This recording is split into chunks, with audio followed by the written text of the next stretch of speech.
আমার সমস্ত সহকর্মী তাদেরকে স্বাগত জানাচ্ছি। এখানে উপস্থিত আছেন আমার মাস্টারমশাই সম শ্রদ্ধেয় অধ্যাপক জানা, উপস্থিত আছেন আমাদের এক্সিকিউটিভ কমিটির মেম্বার জিতেন্দ্র সাহু, উপস্থিত আছেন আমার ভাইস প্রেসিডেন্ট সহসভাপতি কুমকুম চট্টোপাধ্যায়, তাদেরকে আমি প্রণাম। আমাদের আজকের বিষয় freedom of religion, personal loss and the question of uniform civil code for India। আমরা যার আলোচনা শোনার জন্য উদ্গ্রীব হয়ে রয়েছি, ব্যক্তিগতভাবে আমার মাস্টারমশাইও বটে, শ্রদ্ধেয় অধ্যাপক তপন চট্টোপাধ্যায়, কলকাতা বিশ্ববিদ্যালয়ের রাষ্ট্রবিজ্ঞান বিভাগের প্রাক্তন বিভাগীয় প্রধান। আমি কথা না বাড়িয়ে স্যারকে আলোচনা শুরু করার জন্য অনুরোধ করব। খালি একটি কথা বলবো, যারা এখানে উপস্থিত হয়েছেন, আমাদের অ্যাসোসিয়েশনের ইউটিউবেও আমাদের এই বক্তৃতা শোনা যায়। কাজেই যারা আমাদের ইউটিউবের সাবস্ক্রাইব করেননি তারা দয়া করে আমাদের ইউটিউবটা সাবস্ক্রাইব করবেন, তাহলে আমাদের সমস্ত প্রোগ্রামগুলো বা আপনাদের পরিচিত বলবেন, যাতে আমাদের ইউটিউবের মাধ্যমে আমাদের এই প্রোগ্রামগুলো সবার কাছে আমরা পৌঁছে যায়। এইটুকু বলে স্যারকে অসংখ্য অভিনন্দন জানাচ্ছি, স্যারের কাছে কৃতজ্ঞতা প্রকাশ করছি। উনি ওনার নানা ব্যস্ততার মধ্যে দিয়ে আজকের এই ওয়েবিনারে বলার জন্য উনি আমাদেরকে সময় দিয়েছেন, তার জন্য অ্যাসোসিয়েশনের পক্ষ থেকে আমি কৃতজ্ঞতা প্রকাশ করছি এবং স্যারকে প্রণাম জানাচ্ছি। যারা উপস্থিত হয়েছেন তাদের সকলের প্রতি রইল আমার অভিনন্দন এবং প্রণাম। এখন আমাদের মূল আলোচক, যার কথা শোনার জন্য আমরা খুব ব্যস্ত হয়ে পড়েছি, সেই শ্রদ্ধেয় অধ্যাপক তপন চট্টোপাধ্যায়কে আজকের আলোচনা করার জন্য আমি অনুরোধ করছি। স্যার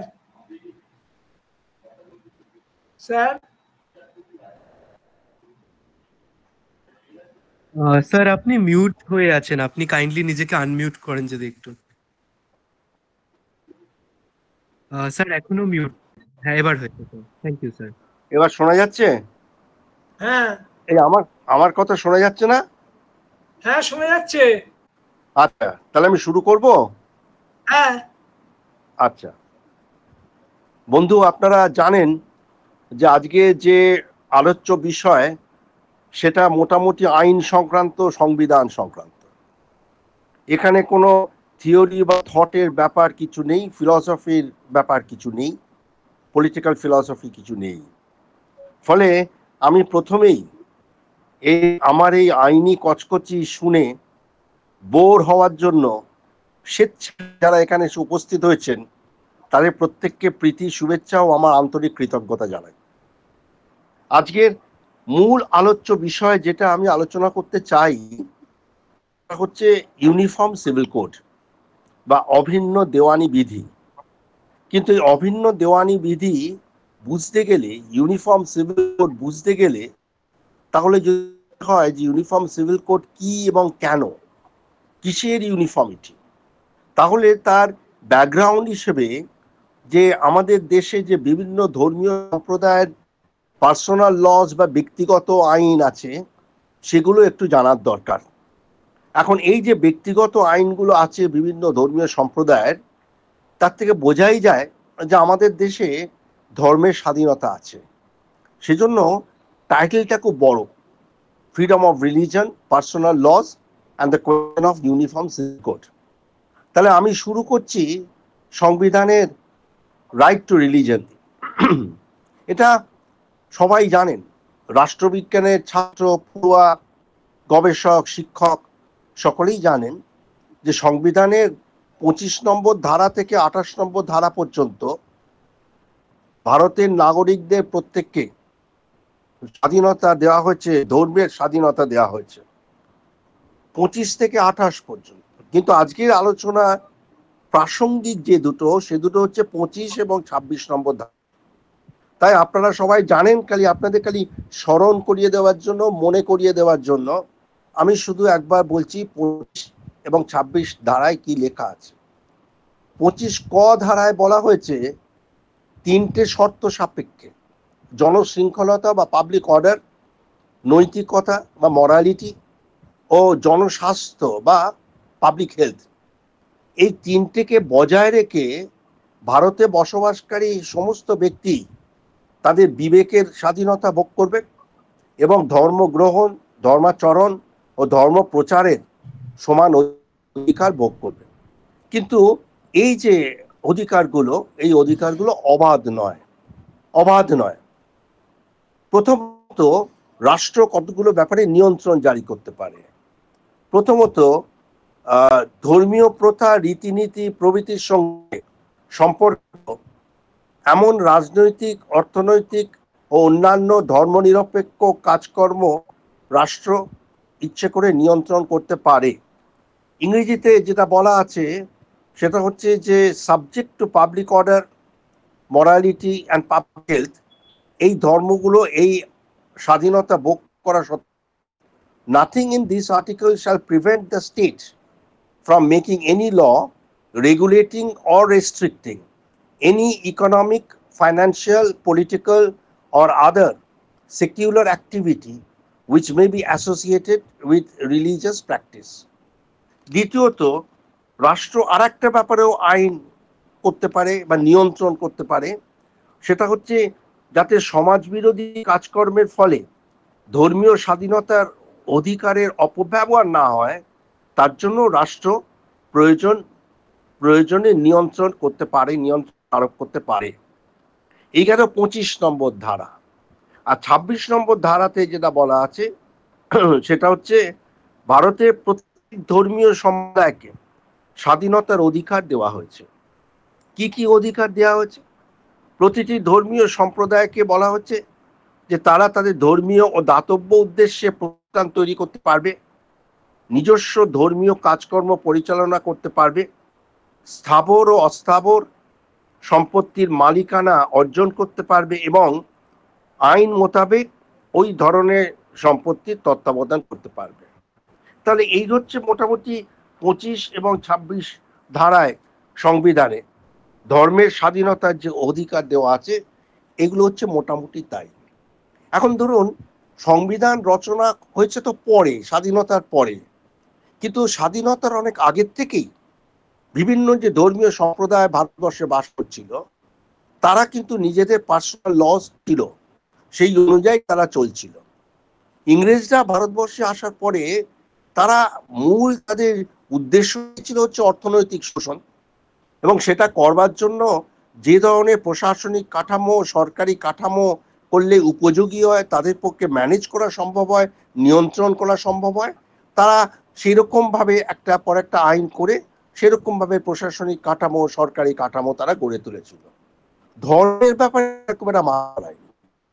ধর্মীয় যে ছিল ধর্ম সম্প্রদায়, সেই ব্যাপারে তারা মাথা গলায়নি। হ্যাঁ, এটা ঠিক যে এক সময়তে তারা চেষ্টা করেছিল যে এদের মধ্যে বিভাজন সৃষ্টি করার ফলে রাজনৈতিক উদ্দেশ্যের জন্য ব্রিটিশ রুল তারা আরো বেশি মজবুত করা যায়, এদের মধ্যে নিজেদের মধ্যে দাঙ্গা বাঁধিয়ে দিয়ে নিজেদের মধ্যে বিভাজন সৃষ্টি করে।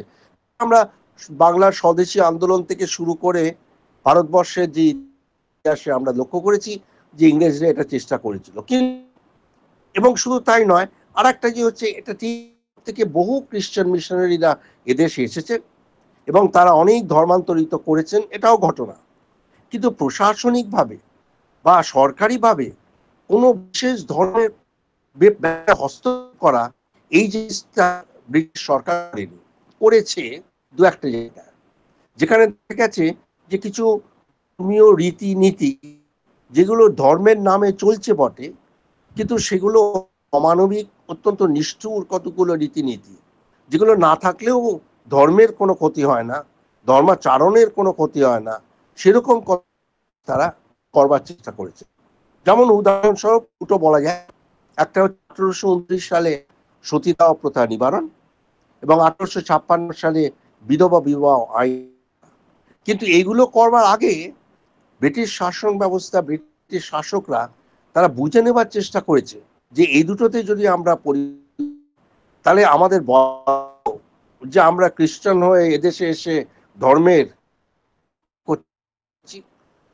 বুঝবার জন্য তাদের বোঝার দরকার ছিল যে শাস্ত্রে এইগুলো কোন রকম গ্যারান্টি আছে কিনা, অর্থাৎ ধর্মীয় ব্যাপারে এর কোনো সমর্থন পাওয়া যায় কিনা। তা তাদের সে সময়তে একটা সুযোগ ছিল, কারণ রামমোহন বিদ্যাসাগরের মতো যারা সমাজ সংস্কারক, তারা শাস্ত্র পাঠ করে শাস্ত্র থেকে বিভিন্নভাবে বুঝিয়ে ব্যাখ্যা করে তারা দেখিয়েছেন, সাধারণ মানুষকেও বোঝাবার চেষ্টা করেছেন, দেশের মানুষকেও বোঝাবার চেষ্টা করেছেন, ইংরেজ সরকারকেও বোঝাবার চেষ্টা করেছেন যে না, সতীদাহ প্রথা নিবারণ করতে, বিধবা বিবাহ আইন করলে এতে কোনো ধর্মের ক্ষতি হবে না, হিন্দু ধর্মকে কোনো আঘাত করা যাবে না। এটা ঠিক যে অনেক কনজারভেটিভ অর্থোডক্স যারা হিন্দু ছিল তারা এর প্রতিবাদ করেছে, কিন্তু তা সত্ত্বেও রামমোহন এবং বিদ্যাসাগরের তাদেরই জয় হয়েছে এবং এই দুটো জায়গায় আইন পাশ করেছে। কিন্তু এক্ষেত্রে ছাড়া, এই ক্ষেত্রগুলো ছাড়া এমনিতে কিন্তু ইংরেজ সরকার সাধারণভাবে হিন্দু বা মুসলিম বা কোনো ধর্মের ভেতরে তারা কিছু করতে চায়নি। ফলে বছরের পর বছর যে পার্সোনাল লসগুলো, সেই পার্সোনাল লসগুলো চলে এসেছিল। সে পার্সোনাল লস বলতে তার আক্ষরিক অর্থ করা হয় ব্যক্তিগত আইন, কিন্তু আমার মনে হয় ব্যক্তিগত আইন না বলে এগুলোকে ফ্যামিলি লস বললে বোধহয় ভালো হয়, কারণ মূলত এগুলো পারিবারিক সম্পর্ক কেন্দ্রিক যে আইন সেইগুলোই করা হচ্ছে।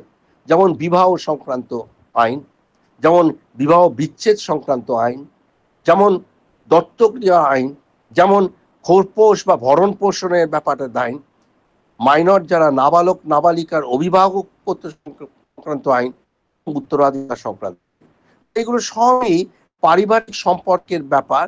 সে পারিবারিক সম্পর্কের ওপরেই পার্সোনাল লসগুলো গড়ে উঠেছিল।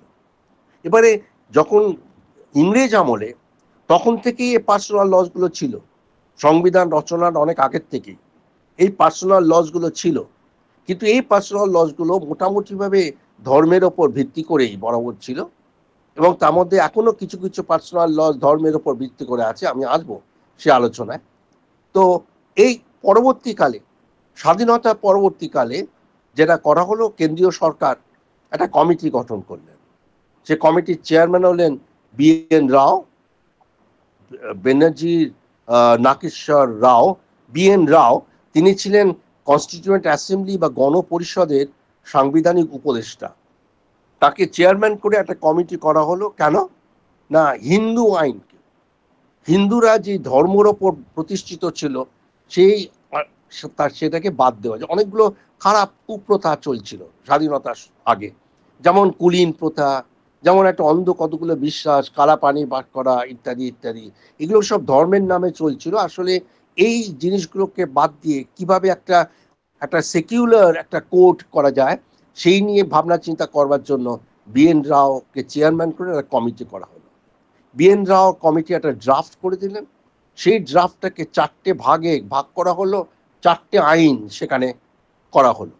একটা হচ্ছে হিন্দু ম্যারেজ অ্যাক্ট, বিবাহ সংক্রান্ত একটা আইন, 1955 এবং 1956 এই 2 বছরের আইনগুলো করা হলো। 1955তে হলো বিবাহ সংক্রান্ত আইন, এবং 1956 হলো যে সেটা হচ্ছে উত্তরাধিকার সংক্রান্ত আইন, নাবালক নাবালিকার অভিভাবক সংক্রান্ত আইন, এবং মেনটেনেন্স অ্যালাওয়েন্স বা ভরণ পোষণ সংক্রান্ত।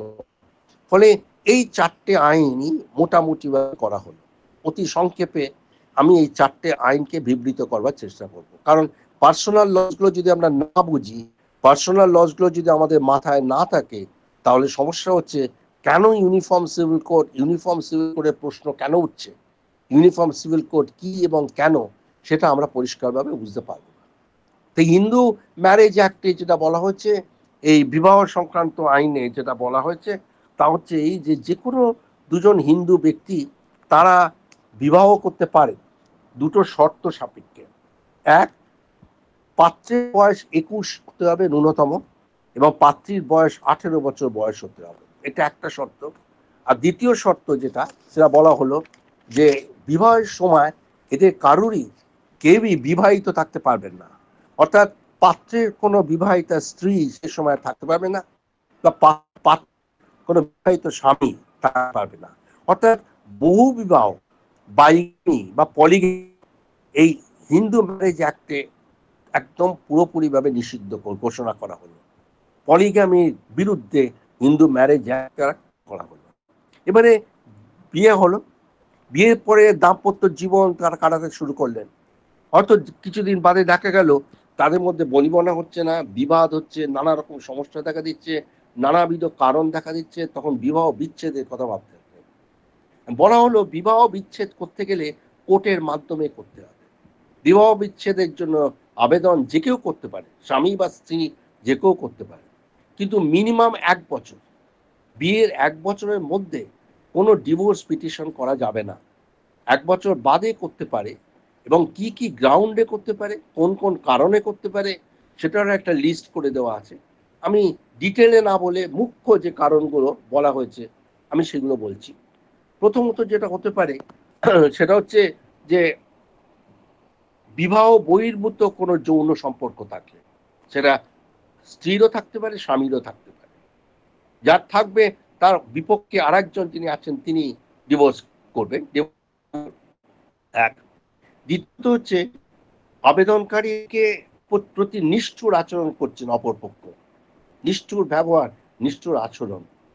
তৃতীয় আর একটা কারণ হতে পারে যে আলাদা হয়ে গেছে দ্বিতীয় পক্ষ, অন্য পক্ষ, এবং 2 বছর ধরে সম্পূর্ণ আলাদাভাবে বাস করছে, তাকে পরিত্যাগ করেছে, তাকে ত্যাগ করে চলে গেছে, এটা একটা কারণ হতে পারে। আর একটা কারণ হতে পারে যে সে উন্মাদগ্রস্ত, মানসিক বিকারগ্রস্ত, তা হতে পারে। হতে পারে যে সে কোনো ভেনেরিয়াল ডিজিজ সেই আছে, তার যৌন রোগ তার আছে, যে যৌন রোগ সংক্রামক রোগ, এটা হতে পারে। বা হতে পারে যে সে নিখোঁজ হয়ে গেছে, তাকে খুঁজে পাওয়া যাচ্ছে না, 7 বছর ধরে সে নিখোঁজ। এগুলো মুখ্য কারণ। এই মুখ্য কারণ ছাড়া আরো ছোটখাটো কারণ হতে পারে। এই একাধিক কারণ আছে, যে কোনো একটা কারণ বা একাধিক কারণ দেখিয়ে দুজনের মধ্যে যে কেউ একজন কোর্টে পিটিশন করতে পারে, আবেদন করতে পারে। এছাড়াও হিন্দু মহিলাদের আর একটা অধিকার দেওয়া হচ্ছে যে তারা স্বামীর বিরুদ্ধে যৌন নির্যাতনের অভিযোগ করতে পারেন, এবং সেই অভিযোগের ভিত্তিতে তারা ডিভোর্স চাইতে পারেন। ফলে এই হচ্ছে হিন্দু ম্যারেজ অ্যাক্টে মোটামুটি এই কথাগুলোই বলা আছে। এখন যখনই ডিভোর্স হয়, ডিভোর্সের সঙ্গে সঙ্গে আর একটা প্রশ্ন জড়িয়ে থাকে, সেটা হচ্ছে ভরণ পোষণ, অ্যালিমনি বা খোরপোশ। এবং তাকে খোরপোশ না, স্বাভাবিকভাবেই যে বেশি রোজগার করে, যার সচ্ছল অবস্থা, সে যার সচ্ছল অবস্থা নয়, যে নিজেকে চালাতে পারবে না, তার আর্থিক সঙ্গতি নেই, তাকে সে দেবে, খোরপোশ দেবে। আমাদের সমাজে বেশিরভাগ ক্ষেত্রেই যেটা হয় সেটা হচ্ছে পুরুষ শাসিত সমাজে পুরুষেরাই বেশি সচ্ছল, পুরুষেরই আর্থিক অবস্থা অনেক বেশি উন্নত হয় মহিলাদের তুলনায়। তাই বেশিরভাগ সময় দেখা যায় যে ডিভোর্স হলে যারা ভোগী হয়, ভুক্তভোগী হয়, তারা হচ্ছে মহিলারাই। তাই মহিলাদেরই আর্থিক সঙ্গতি থাকে না নিজেদের চালাবার মতো। তাই খোরপোশের কথা প্রশ্ন যখন ওঠে, তখন ওই স্বামীকে, তার এই ডিভোর্স যে ওয়াইফ, তাকে তখন খোরপোশ দেবার নিয়ম আছে। কিন্তু এর ব্যতিক্রমও আছে, খুব কম হলেও, খুব সামান্য হলেও এমনও আছে যে স্বামী বেরোজগারী এবং স্ত্রীর অনেক সম্পত্তি আছে, অনেক টাকা আছে। সেরকম ক্ষেত্রে স্ত্রী যখন স্বামীকে ডিভোর্স দেবে, তখন স্ত্রীকে ওই স্বামীকে খোরপোশ দিতে হবে। ফলে এই দুরকমই আছে, কিন্তু আমাদের চোখে পড়ে না। আমরা যেটা মূলত দেখি সেটা হচ্ছে পুরুষতান্ত্রিক সমাজে পুরুষরা প্রাধান্য বিস্তার করে থাকে, তাদেরই আর্থিক অবস্থা অনেক ভালো, সেই জন্য তারাই খোরপোশ দেবে স্ত্রীকে। তাহলে এই হচ্ছে হিন্দু ম্যারেজ অ্যাক্ট, তার মধ্যে বিবাহ এবং বিবাহ বিচ্ছেদ দুটো কথাই বলা আছে। এছাড়া যেটা আসে সেটা হচ্ছে যে সাকসেশন অ্যাক্ট, অর্থাৎ উত্তরাধিকার। এই উত্তরাধিকারীর ব্যাপারে যেটা বলা হচ্ছে সেটা হচ্ছে যদি কোনো ইন্টেস্টেড মারা যায়, অর্থাৎ ধরুন কোনো ব্যক্তি সে উইল করে দিতে পারে যে আমার মৃত্যুর পর আমার সম্পত্তি অমুক অমুক অমুকের মধ্যে ভাগ করা হবে এবং এভাবে ভাগ করা হবে, এটা বলে দিতে পারেন, উইল করতে পারেন। বা তিনি জীবিত থাকা ডিড অফ দিতে পারেন, কারোকে দান করলেন, যে আমার সম্পত্তি আমি একে দান করলাম বা ওকে দান করলাম বা 2-3 জনের মধ্যে দান করে ভাগ করে দিলাম, এটা করতে পারেন। যদি কোনোটাই না করেন, এ অবস্থায় যদি তিনি মারা যান, তাহলে সেটাকে বলা হয় আইনের ভাষায় ডাইং ইন্টেস্টেট। এই ডাইং ইন্টেস্টেট হলে কোনো ডিড করেননি, উইল করেননি, সেক্ষেত্রে কোনো পুরুষ হিন্দু ক্ষেত্রে তিনি মারা গেলে তাহলে বলা আছে তার সম্পত্তি তার বিধবা স্ত্রী এবং তার সন্তানদের মধ্যে সমানভাবে ভাগ করা হবে। উল্টোটাও ঠিক, যদি স্ত্রী বিয়োগ হয় তাহলে বিপত্নিক স্বামী এবং তার সন্তানদের মধ্যে এইটা সমানভাবে ভাগ করা হবে। তাহলে তাহলে একটা জিনিস এখানে লক্ষণীয়, যে সেটা হচ্ছে উত্তরাধিকারের ব্যাপারে ছেলে এবং মেয়ের মধ্যে কিন্তু কোনো বৈষম্য ঘটানো হয়নি। ভাই বোন দুজনে কিন্তু সমান অধিকারী, দুজনে সমানভাবে পাবে। আমরা দেখব যে মুসলিম আইনে এবং পার্সি আইনে এইটা কিন্তু নেই, সেখানে কিন্তু একটা বৈষম্য সৃষ্টি করা হচ্ছে। তা মোটামুটিভাবে বলতে গেলে আমি হিন্দু আইন যেটা আছে সেই হিন্দু আইনটা আমি সংক্ষেপে এটা বললাম, অনেক বিস্তৃত অনেক বড়, আমি সংক্ষেপে বললাম। এবার আসা যাক মুসলিম আইনে। মুসলিম পার্সোনাল ল এর কতগুলো সমস্যা আছে আগে বলে নিই। মুসলিম পার্সোনাল ল সে তৈরি হয়েছিল 1937 সালে এবং তার টাইটেলটা হচ্ছে মুসলিম পার্সোনাল ল শরিয়ত অ্যাপ্লিকেশন অ্যাক্ট। অর্থাৎ মুসলিম পার্সোনাল লটা কি না, টাইটেলেই বলা আছে, টাইটেলে বলে দেওয়া আছে সেটা হচ্ছে শরিয়ত অ্যাপ্লিকেশন। হচ্ছে শরিয়ত কি না, ইসলামিক ল। অর্থাৎ মুসলিম পাবলিক যেটা ল সেটা বলা হচ্ছে সেটা সম্পূর্ণভাবে ইসলামিক ল এর উপর, অর্থাৎ পুরোপুরিভাবে শরিয়ত আইনের ওপরই এটা নির্ভরশীল। এবং মুসলিম পার্সোনাল ল আর কিছুই নয়, ওই শরিয়ত আইন, যেটা শরিয়ত আইনকেই ইমপ্লিমেন্ট করা হচ্ছে। তাহলে এই পার্সোনাল লতে সেখানেও কিন্তু ওই ম্যারেজ, ডিভোর্স ইত্যাদি সব কথা বলা আছে। এখন এইখানে এই 1937 থেকে চলে আসছে এবং তার 2 বছর বাদে 1939 সালে আর একটা হলো আইন, dissolution of Muslim marriage act 1939 সাল। এটা আসলে মহিলাদের অধিকার দেওয়া হলো যে তারা কোর্টে গিয়ে কিভাবে ডিভোর্স করতে পারে, কি কি গ্রাউন্ডে ডিভোর্স চাইতে পারে, সেই অধিকার দেওয়ার জন্যই 1939 সালে 2 বছর বাদে এই dissolution of Muslim marriage act হলো। এটা আমি আসছি পরে। প্রথমে আসি বিবাহ। মুসলিম বিবাহ আপনারা জানেন বলা হয় নিকাহ। এই নিকাহ সম্ভব কখন? এটা কিন্তু একটা চুক্তি, একটা সামাজিক চুক্তি, একটা সিভিল কন্ট্রাক্ট। কারণ এখানে ওই বাবা মা ধরে বেঁধে বিয়ে দিয়ে দিল হয় না। এখানে একজন পুরুষ এবং একজন মহিলা তারা বিয়ে করতে পারে, একজনকে প্রস্তাব দিতে হবে এবং একজনকে কনসেন্ট দিতে হবে লিখিতভাবে। লিখিতভাবে থাকতে হবে, রেকর্ডে থাকতে হবে যে একজন প্রস্তাব দিয়েছে এবং একজন তাতে সম্মতি জানিয়েছে, পাত্র এবং পাত্রী।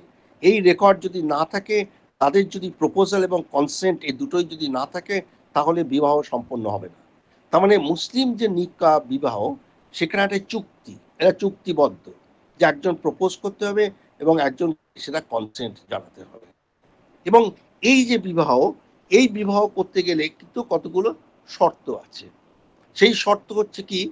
শর্ত হচ্ছে যে প্রথম কথা হচ্ছে একজন মুসলিম বা ছেলে মেয়ে সে কখন এই প্রপোজাল দিতে পারবে। স্বাভাবিকভাবেই সেখানে যেমন হিন্দু আইনে যেমন বলে দেওয়া আছে 18 বছর আর 21 বছর, এখানে বলে দেওয়া আছে সন্ধিক্ষণ। এবং সেই সন্ধিক্ষণ কাল পেরিয়ে গেলে, এবং সন্ধিক্ষণ কালটা কখন? মুসলিম আইনে বলা হচ্ছে 15 বছর। অর্থাৎ মুসলিম একটি ছেলে বা একটি মেয়ে যদি 15 বছর তারা অতিক্রান্ত করে, তাহলে সে কারোকে প্রস্তাব দিতে পারে বিয়ে, এবং আরেকজন 15 বছর হয়ে গেছে তখন সে প্রস্তাবে যদি সম্মতি যায়, তাহলে তাদের দুজনের মধ্যে বিয়ে হতে পারে। কিন্তু এই বিয়ের ব্যাপারে পুরুষদের ক্ষেত্রে কিছু রেস্ট্রিকশন আছে, মহিলাদের ক্ষেত্রেও কিছু বাধা নিষেধ আছে। পুরুষদের ক্ষেত্রে বলা আছে যে একজন পুরুষ 4টে বিয়ে করতে পারে, মুসলিম আইনে বলা আছে। মুসলিম আইনে বলা আছে যে একজন মুসলিম পুরুষ সে 4 বিবাহ করতে পারে। প্রতিটি বিবাহের সঙ্গে সময় তাকে ডাওয়ার দিতে হয়, বা উর্দু যাকে বলে মেহের, MEHR। এই মেহের বা ডাওয়ারটা কি? এটা হচ্ছে ভবিষ্যতের যে স্ত্রী, সে ভাবী স্ত্রীকে স্বামী যে বিয়ে করছে ছেলেটি, সে তাকে গিফট দেবে, বিয়ের জন্য গিফট দেবে। সেই যে গিফটটা, সেই গিফটটা কি পরিমাণ হবে, কিভাবে হবে, ইন ক্যাশ হবে কি ইন কাইন্ড হবে, সেটা তাদের চুক্তির মধ্যে তারা ঠিক করবে। কিন্তু এটা দাওয়ার যদি না দেয় তাহলে কিন্তু বিয়ে সম্পন্ন হবে না। প্রথম কথা হচ্ছে দুজনের প্রস্তাব, একজনকে প্রস্তাব দিতে হবে, একজনকে সম্মতি জানাতে হবে, এক। দ্বিতীয় শর্ত হচ্ছে যে যে পুরুষ সে মহিলাকে, স্ত্রীকে, তার স্ত্রীকে দাওয়াত দেবে, অর্থাৎ মেহের দিতে হবে।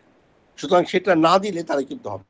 তাহলে চারজনকে বিয়ে পরপর চারজনকে বিয়ে করলে চারজনকে দাওয়াত দিতে হবে, চারকে মেহের দিতে হবে, এই চার মেহের দিতে হবে। এখন এই চারজনকে যে বিবাহ করবে, বিবাহ করা পঞ্চম ব্যক্তিকে কিন্তু বিবাহ করতে পারবে না। করতে পারবে তখনই যখন এদের মধ্যে, এই চারজন স্ত্রীর মধ্যে যে কোনো একজন স্ত্রী যদি মারা যান, বা যে কোনো একজন স্ত্রীর সঙ্গে যদি তার ডিভোর্স ঘটে, তখনই সে আবার পুনরায় বিয়ে করতে পারবে, তার আগে বিয়ে করতে পারবে না। এখানে একটা মজা হচ্ছে, একমাত্র লতে বলে দেওয়া আছে যে কোনো রকম পণ নেওয়া চলবে না, কোনো রকম ডাউরি নেওয়া চলবে না। পণ মানে যেটা কনে পক্ষ থেকে পাত্রপক্ষকে দেয়া হয়, এটা হচ্ছে পরিষ্কার ওখানে বলে দেওয়া আছে মুসলিম আইনে, যে কোনো পাত্র বিয়ের সময় কোনো মুসলিম পুরুষ তার কনে পক্ষ থেকে কোনো রকম নিতে পারবে না। যদি পণ নেয় তাহলে সে বিবাহ অযোগ্য বলে ধরা, বিবাহ অবৈধ বলে ধরে নেওয়া হবে। এটা কিন্তু আর কোনো পার্সোনাল লতে উল্লেখ করা নেই। যদিও ইন্ডিয়াতে একটা অন্য আছে, প্রহিবিশন অফ ডাউরি অ্যাক্ট একটা আছে, সেটা আলাদা কথা। কিন্তু একদম ক্যাটেগরিক্যালি স্পেসিফিক্যালি একটা পার্সোনাল লতে বলে দেওয়া যে পণ নেওয়া চলবে না, এটা একমাত্র মুসলিম পার্সোনাল লতে আছে, হিন্দু, খ্রিস্টান, পার্সি পার্সোনাল লতে নেই। একটা জিনিস এখানে বলতে ভুলে গেছি, সেটা হচ্ছে হিন্দু পার্সোনাল ল যেটা হয়েছে, হিন্দু কোড, সেটা প্রথমেই বলে দেওয়া আছে এটা কার কার ক্ষেত্রে প্রযোজ্য। যারা হিন্দু সম্প্রদায়ের লোক, স্বাভাবিক তাদের ক্ষেত্রে প্রযোজ্য বটেই, এবং তার সঙ্গে যারা ব্রাহ্ম তাদের ক্ষেত্রে প্রযোজ্য, যারা আর্য সমাজের সদস্য তাদের ক্ষেত্রে প্রযোজ্য, এবং একই সঙ্গে শিখ, বৌদ্ধ এবং জৈন, এদের ক্ষেত্রেও ওই হিন্দু যে সিভিল কোড, হিন্দু যে আইন, এই আইন এদের ক্ষেত্রে প্রযোজ্য। এটা হচ্ছে হিন্দু সিভিল কোডের কথা বললাম। ফিরে আসি আবার মুসলিম পার্সোনাল ল। তাহলে এই হলো ব্যাপার। এবারে মহিলার ক্ষেত্রে একটা বাধা আছে বিয়ের ব্যাপারে। কি বাধা? আমাদের হিন্দু ধর্মের ক্ষেত্রে একটা জিনিস হয়েছিল, বহু আন্দোলন করার পর, বিদ্যাসাগর মশাই বহু চেষ্টা করার পর, তারপর বিধবা বিবাহ আইন পাশ করা হয়। কিন্তু এই মুসলিম পার্সোনাল লয়ে প্রথম থেকেই কিন্তু বিধবাদের পুনর্বিবাহ করার অধিকার দেওয়া হচ্ছে। যে কোনো মুসলিম মহিলা সে বিধবা হবার সে কিন্তু পুনরায় বিয়ে করতে পারে, কিন্তু একটা সময়কাল পেরিয়ে। কালটাকে বলা হয় ইদ্দাত। মুসলিম ভাষায় সেটাকে, উর্দু ভাষায় সেটা করে ইদ্দাত। কি ইদ্দাত মানে হচ্ছে, মারা যাবার পর প্রত্যেক মুসলিম স্ত্রীকে তাকে 4 মাস 10 সেক্লিউশনে থাকতে হবে, সকলের থেকে আলাদা হয়ে থাকতে হবে, এক ধরনের নির্জনতা অবলম্বন করতে হবে। আর যদি ডিভোর্স হয়, তা ডিভোর্স 3 মাস, মুসলিম ভাষায় বলা হচ্ছে 3 চন্দ্রমাস তাকে ইদ্দাত করতে হবে। এই 3 চন্দ্রমাস তাকে এক ধরনের নির্জনতা অবলম্বন করতে হবে, সকলের থেকে আলাদা থাকতে হবে। এই ইদ্দাত পিরিয়ড শেষ হলে তারপর সেই মহিলা করতে পারে, তার আগে বিবাহ করতে পারে না। এবার আসলে ডিভোর্সের ক্ষেত্রে কিভাবে ডিভোর্স হবে। মুসলিম ডিভোর্সের ক্ষেত্রে একরকম নিয়ম, এবং মহিলাদের ক্ষেত্রে আর একরকম নিয়ম করা আছে। পুরুষদের ক্ষেত্রে নিয়মটা কি? পুরুষদের ক্ষেত্রে নিয়ম হচ্ছে, কোনো রকম হবে না, কোর্টে যাওয়ার কোনো প্রয়োজন নেই, শুধুমাত্র তালাক শব্দটা 3 উচ্চারণ হলেই সেখানে ডিভোর্স হয়ে যায়। তালাক আবার 3 ধরনের আছে। এক ধরনের তালাক হচ্ছে তালাক আহসান। এই তালাক আহসান হচ্ছে যে একবার ডিভোর্স করা হলো, বলা হলো, তার 3 মাস পরে আসলে কার্যত ডিভোর্স হবে। এই 3 মাস যে সময়, এই 3 মাস সময়ের মধ্যে যে স্বামী ডিভোর্স দিয়েছে সেই যদি পুনর্বিবেচনা করে, সেই যদি মনে করে যে না করে দিয়েছি, আমি রাগবশত দিয়েছি, আমি হঠকারিতা করেছি, তার যদি অনুশোচনা হয়, তার যদি অনুতাপ হয়, তাহলে সে কিন্তু তালাক প্রত্যাহার করে নিতে পারে। এটা হচ্ছে এই সিস্টেমটাকে বলা হয় তালাক আহাসান। আর যদি সে না করে তাহলে 3 মাস পেরিয়ে যায়, 3 মাস পরে অটোমেটিক্যালি কিন্তু ডিভোর্স হয়ে যাবে, সেটাকে বলা হচ্ছে তালাক আহাসান। এছাড়া যেটা আমরা সবাই জানি সেটা হচ্ছে সঙ্গে সঙ্গে ইমিডিয়েটলি ডিভোর্স হয়ে যাবে যদি 3 বার তালাক বলে ঘোষণা করা হয়। তালাক মানে হচ্ছে ডিভোর্স। 3 বার যদি এই কথাটা তালাক উচ্চারণ করে তাহলে ডিভোর্স হয়ে যাবে। এই আইন 1937 সালে, 1937 সাল থেকে এতদিন ধরে সেই আইন চলে আসছে। 2019-এ সেই আইনকে রদ করা হলো। 2019-এর জুলাই মাসে ভারতীয় পার্লামেন্টে আইন করে তালাক সিস্টেমটাকে অ্যাবলিশ হলো, তালাক সিস্টেমটাকে নিষিদ্ধ ঘোষণা করা হলো।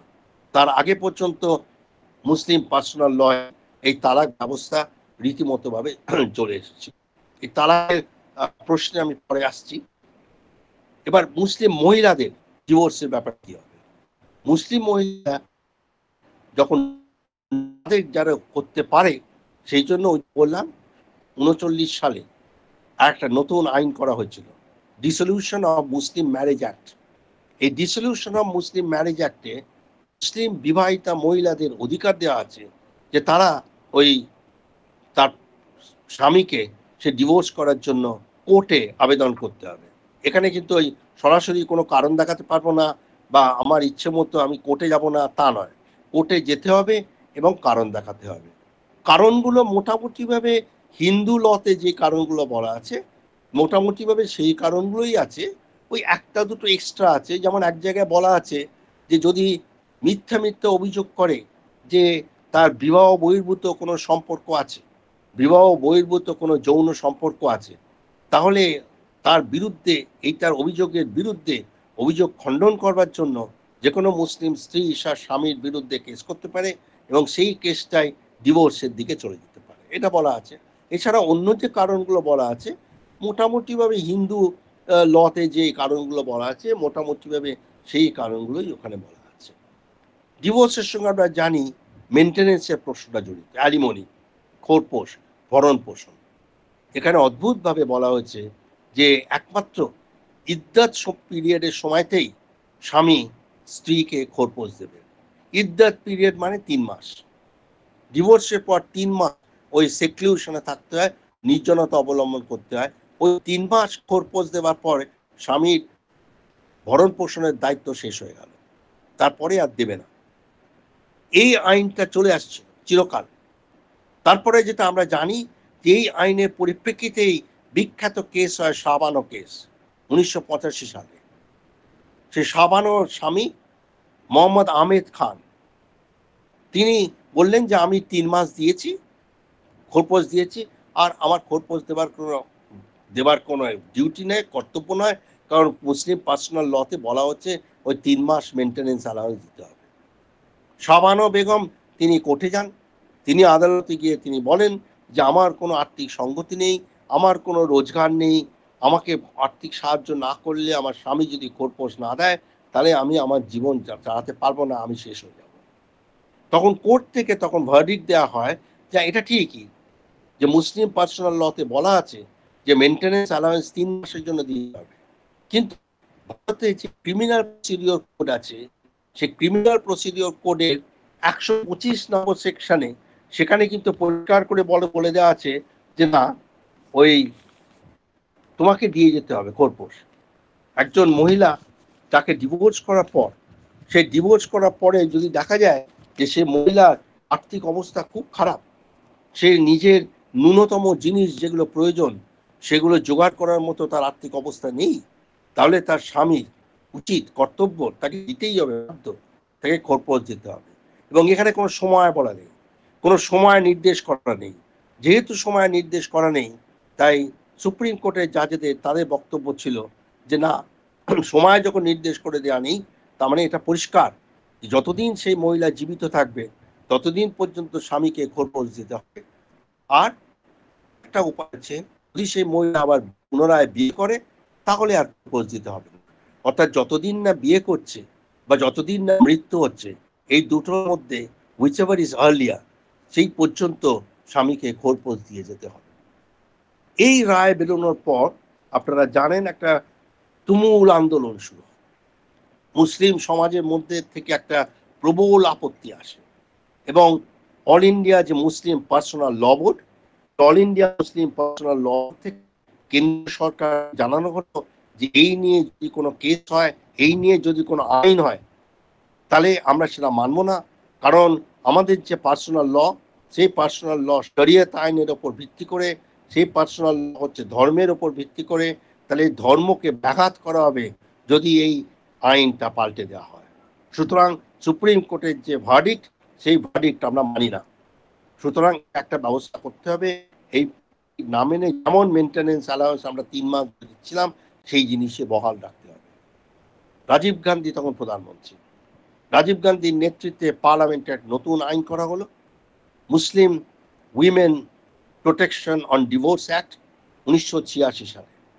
তাহলে সেখানে প্রশ্ন উঠলো যে মেনটেন্যান্স অ্যালাউন্স যদি স্বামী না দেয় তাহলে এই মহিলার তাহলে কি হবে? তখন অনেক ভাবনা চিন্তা করে আইন করা হলো।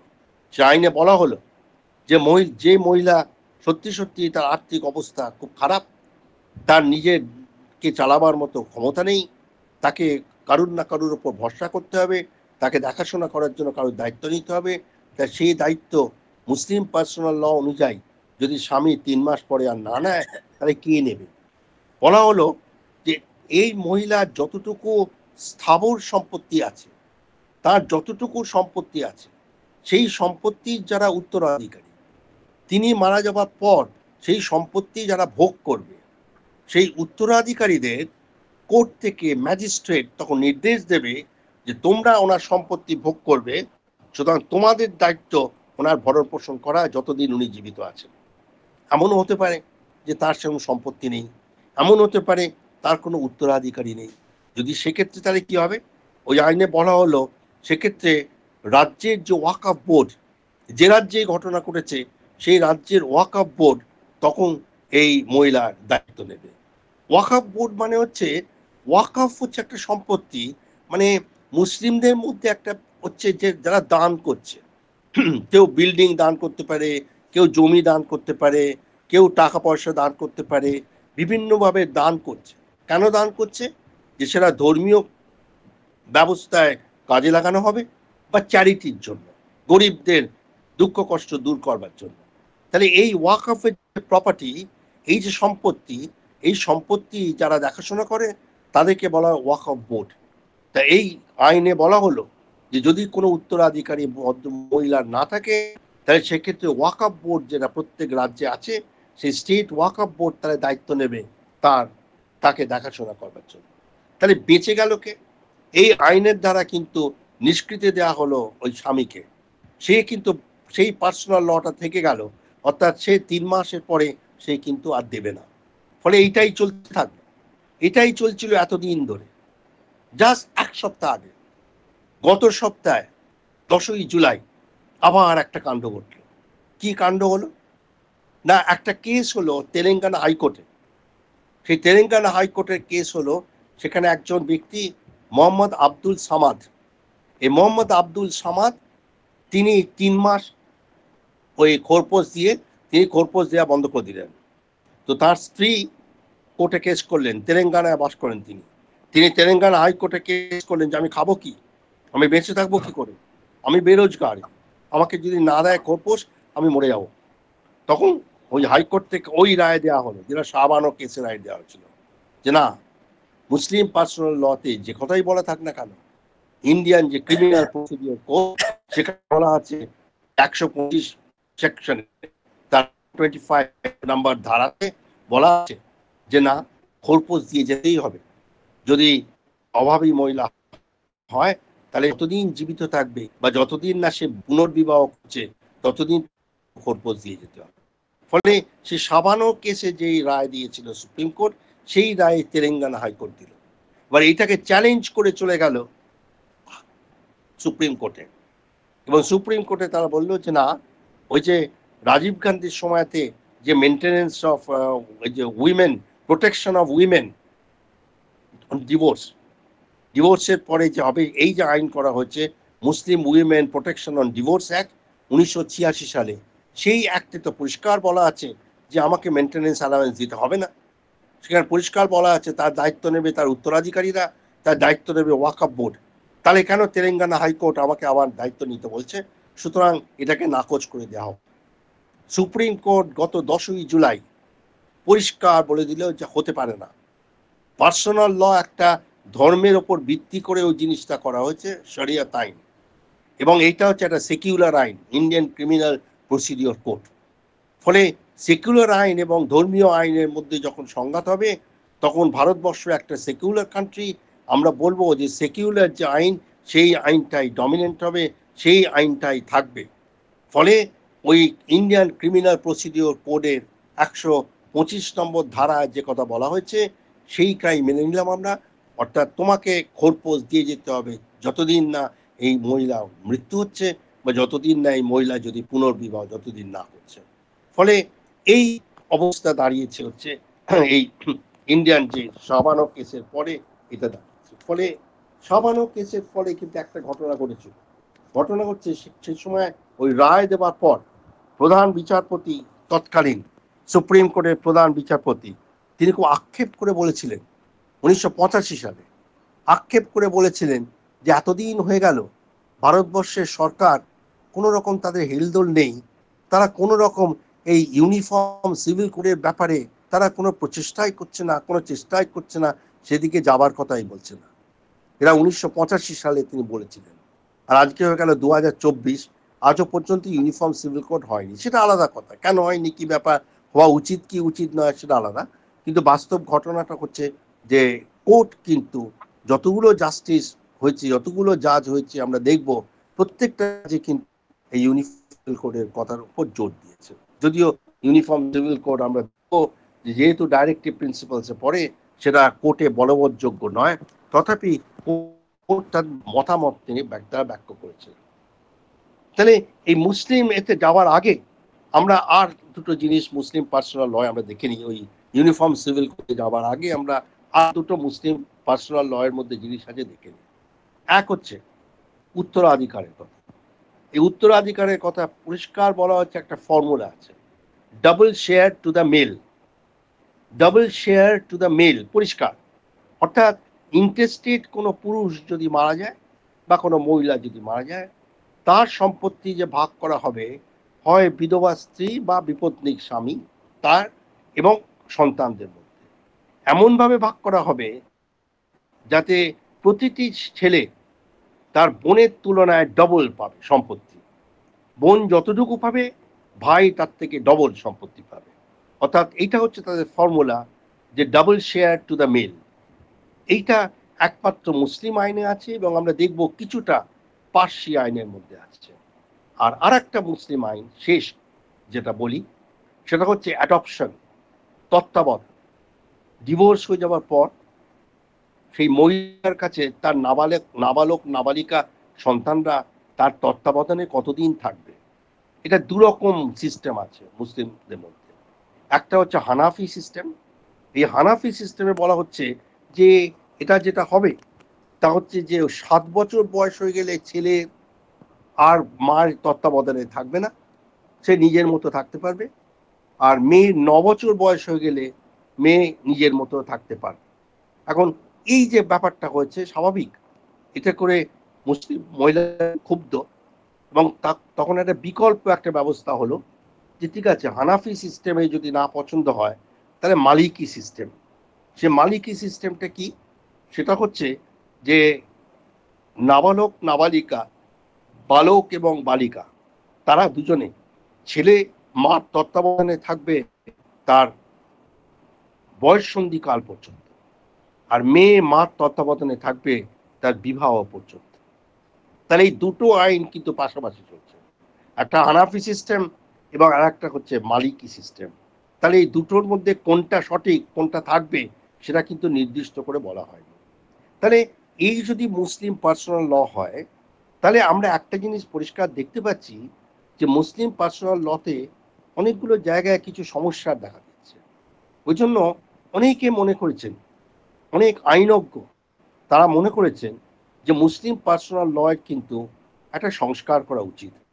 হিন্দু পার্সোনাল ল যেমন সংস্কার করা হয়েছে, হিন্দু পার্সোনাল ল অনেক খারাপ জিনিস ছিল আগে, সেই খারাপ জিনিসগুলোকে ইনফ্যান্টিসাইড ছিল, তারপরে ওই এই ছিল ওই কালা পানি পার করা যাবে না এটা ছিল, এরকম নানাবিধ সব ছিল, এবং ওই কুরিন প্রথা ছিল, সেসব বাদ দেওয়া হয়েছে। তাহলে হিন্দু যে আইন করা হলো এটা ঘটনা, যখন 1955-56 সালে হিন্দু পার্সোনাল কোড যখন পার্সোনাল ল যখন হলো, তখন যারা গোঁড়া হিন্দু তারা এর প্রতিবাদ করেছিল, সারা দেশের বিভিন্ন জায়গায় প্রতিবাদ হয়েছিল, আন্দোলন হয়েছিল, কিন্তু হিন্দু সমাজের বেশিরভাগ মানুষ কিন্তু এটা মেনে নিয়েছিলেন। সেরকম ভাবে একটা প্রবল আপত্তি, একটা আন্দোলনের ঝড় কিন্তু ওঠেনি। কেন ওঠেনি বুঝতে হবে, তার একটা ঐতিহাসিক কারণ আছে। এই ঐতিহাসিক কারণ হচ্ছে ব্রিটিশরা এদেশে আসার পর তারা যখন ইংরেজ শিক্ষা ব্যবস্থা চালু করলো, তখন হিন্দু কিন্তু সঙ্গে সঙ্গে ইংরেজ শিক্ষা ব্যবস্থাকে গ্রহণ করলো, এবং এই ইংরেজি শিক্ষার মাধ্যমে তারা পাশ্চাত্য দর্শন, পাশ্চাত্য ভাবনা চিন্তা, পাশ্চাত্য সামাজিক রীতিনীতি এই জিনিসগুলো সম্পর্কে তারা অবহিত হতে লাগলো। এবং তাই নয়, তাদের মধ্যে অনেক আধুনিক ভাবনা চিন্তার প্রসার করতে শুরু করলো। ফলে তারা কিন্তু তাদের মধ্যে কিন্তু এই সমাজে সংস্কার করা উচিত, হিন্দুর মধ্যে সংস্কার করা উচিত, এই প্রশ্নগুলো উঠতে শুরু করলো। তার জন্যই তো রামমোহন এবং বিদ্যাসাগরের জন্ম হয়, এই পরিপ্রেক্ষিতেই তো তারা বড় হয়েছেন, এই পরিপ্রেক্ষিতেই তো তারা সংস্কারকের ভূমিকা পালন করতে পেরেছিলেন। অন্যদিকে মুসলমানরা বরাবরই ইংরেজি শিক্ষার তারা বিরুদ্ধে। তারা বললেন যে ফিরিঙ্গিদের ভাষা আমরা কেন শিখব, আমরা আমাদের ভাষা শিখব। ফলে ইংরেজি ভাষা না শেখার ফলে তারা পাশ্চাত্য দর্শন, পাশ্চাত্যের যে খোলামেলা হাওয়া, পাশ্চাত্যের যে সামাজিক রীতিনীতি, পাশ্চাত্যের যে উদার চিন্তা ভাবনা, এই জিনিসগুলো তাদের পক্ষে গ্রহণ করা সম্ভব হয়নি। পুরো ইতিহাসে দেখুন, সেখানে হিন্দুদের মধ্যে যেমন রামমোহন বিদ্যাসাগরের মতো মানুষের উদ্ভব ঘটেছিল, মুসলমানদের মধ্যে কিন্তু সেরকম কোনো দুঃখের কথা, সেরকম কোন রামমোহন বিদ্যাসাগরের মতো সেরকম সংস্কারকের কোনো উদ্ভব ঘটেনি। ফলে মুসলিমরা তারা এই চিন্তা ভাবনা তারা শুরু করলো যে আমাদের পার্সোনাল ল যেটা থাকবে, সেই পার্সোনাল ল শরিয়ত আইনের উপর ইসলামিক ভাবে কোনো আচরণ দেওয়া যাবে না, সেটা কোনো রকম ভাবে সেটা সহজ হবে। ফলে এই মুসলিম পার্সোনাল ল সেটাকে রিফর্ম করা খুব কঠিন কাজ হয়ে গেছে। যদিও মুসলিম সম্প্রদায়ের মধ্যেই অনেক মনে করেন, মুসলিম সম্প্রদায়ের মধ্যে বর্তমানে অনেক শিক্ষিত ব্যক্তি আছেন যারা মনে করেন যে না, মুসলিম আইনেরও কিছু সংশোধন করার দরকার। এবং মুসলিম সমাজের বাইরে বৃহত্তর ভারতের যে সমাজ, সেখানে প্রচুর আইনজ্ঞ আছেন, প্রচুর মানুষ আছেন যারা মনে করেন যে মুসলিম আইনেরও অনেক কিছু সংস্কার করার দরকার, কিন্তু সেই সংস্কার করা হয়নি, কারণ এই প্রবল আপত্তির ভয় সেই সংস্কার। এক সাবানুক মামলাতে ওই অবস্থা হয়েছিল। ফলে যদি ইউনিফর্ম সিভিল কোড করা হয়, যদি মুসলিম পার্সোনাল লকে পরিত্যাগ করা হয়, নাকচ করা হয়, তাহলে একটা সিচুয়েশন হতে পারে, ভয়াবহ অবস্থা হতে পারে। এই ভয়, এই আশঙ্কায় এটা করা হচ্ছে না, ফলে মুসলিম পার্সোনাল ল হয়। কিন্তু এই ইউনিফর্ম সিভিল কোড নিয়ে কিন্তু দাবিটা উঠছে, প্রশ্ন উঠছে, বারে বারে কথা উঠছে। আমি ইউনিফর্ম সিভিল কোড এবার আসবো, আসার আগে অতি সংক্ষেপে খ্রিস্টান এবং পার্সি পার্সোনাল লটা বলে নিই। খ্রিস্টান পার্সোনাল লতে ওই সেটা হচ্ছে 1909 সালে একটা খ্রিস্টান ম্যারেজ অ্যাক্ট হয়েছিল, 1872 সালে, তারও আগে খ্রিস্টান ম্যারেজ অ্যাক্ট। সে 1872 সালে যে খ্রিস্টান ম্যারেজ অ্যাক্ট হয়েছিল সেইটাই এখনো বলবৎ আছে। এবং আশ্চর্যের কথা, তার মধ্যে যা আছে মোটামুটি ভাবে হিন্দু সিভিল কোডে যা আছে তাই, যে অ্যাডাল্ট হতে হবে দুজনকেই, তবে বিবাহ করতে পারবে। এবং ডিভোর্স ব্যাপারেও বলা মোটামুটি ভাবে হিন্দু সিভিল কোডে যে কারণগুলো দেখানো হয়েছে সেই কারণগুলো এখানে দেখানো আছে, এই কারণে ডিভোর্স করতে পারবে। যেটা হিন্দু সিভিল থেকে যেটা সেটা হচ্ছে উত্তরাধিকারের প্রশ্ন। উত্তরাধিকারের প্রশ্নে বলা হয়েছে যে কোনো পুরুষ মারা গেলে ইন্টেস্টেড, যদি তার কোনো ডিড না করে থাকেন, উইল না করে থাকেন, তাহলে স্ত্রী পাবে 1/3, 1/3, এবং বাকি 2/3 তার সম্পত্তি তার ছেলে মেয়েদের মধ্যে ভাগ করে দেওয়া হবে। এখানে কিন্তু একবারও বলা নেই যে ডাবল শেয়ার পাবে মেল, এখানেও বলা হচ্ছে ছেলে মেয়েদের মধ্যে সমান ভাগে ভাগ করে দেওয়া হবে 2/3। যদি ছেলে মেয়ে না থাকে, সন্তান না থাকে, তাহলে বিধবা স্ত্রী পাবে অর্ধেক সম্পত্তি, আর অর্ধেক সম্পত্তি পাবে সেই ভদ্রলোকের বাবা, পিতা। যদি পিতা জীবিত না থাকেন তাহলে বাবার বদলে মা পাবেন। যদি মাও জীবিত না থাকেন তাহলে সেই অর্ধেক সম্পত্তি পাবে হচ্ছে এই ভদ্রলোকের ভাই বোন এবং তাদের যারা ছেলে মেয়ে তারা। ফলে এই হচ্ছে ক্রিশ্চিয়ান পার্সোনাল ল। আর পার্সি পার্সোনাল লতে ওই নিয়ম আছে, সেটাও পার্সি পার্সোনাল লটাও হয়েছিল 1939 সালে। ওই যখন মুসলিম পার্সোনাল ল যে বছরে হয় সে বছরেও পার্সি পার্সোনাল লটাও সে বছরই হয়েছিল। তাই এই আইনটা হচ্ছে যে বিবাহের যে কারণগুলো বলা হয়েছে, বয়স এবং ইত্যাদি, মোটামুটি হিন্দু যে ল কোডে যা বলা হয়েছে তাই, এবং ডিভোর্সের ক্ষেত্রেও সেটাই বলা আছে। খালি একটা জিনিসই বলা আছে যে ডিভোর্সের ক্ষেত্রে এই আইন অনুযায়ী একটা স্পেশাল কোর্ট করতে হবে, যে কোনো কোর্টে হলে হবে না, একটা স্পেশাল কোর্ট করতে হবে, সেই স্পেশাল কোর্টে ডিভোর্সের কেস করতে হবে। কিন্তু ডিভোর্স কারণগুলো সব একই রকম, হিন্দু সিভিল কোডে যা বলা আছে এখানেও সে একই কারণগুলো বলে দেওয়া আছে। পার্সি ল এর ক্ষেত্রে যেটা বলা আছে উত্তরাধিকারের ক্ষেত্রে, এই উত্তরাধিকারের ক্ষেত্রে বলা আছে যে কোনো পার্সি পুরুষ মারা যাওয়ার পর তার সম্পত্তি ভাগ করা হবে এমন ভাবে যাতে করে তার বিধবা স্ত্রী এবং তার সন্তানদের মধ্যে তার ছেলেরা, মেয়েরা যা পাবে তার ডাবল পাবে, মেয়েদের ডাবল পাবে। এটা একটা পার্সি বলা হয়েছে। তা আমরা দেখতে পাচ্ছি যে মুসলিম যে উত্তরাধিকারের কথা মুসলিম পার্সোনাল লতে বলা আছে, তার সঙ্গে পার্সি পার্সোনাল লতেও বলা হয়েছে। বিশেষ করে কন্যার প্রতি একটা ডিসক্রিমিনেশন করা হয়েছে, কন্যার থেকে পুত্র সে ডাবল সম্পত্তি পাবে এটা বলা হয়েছে।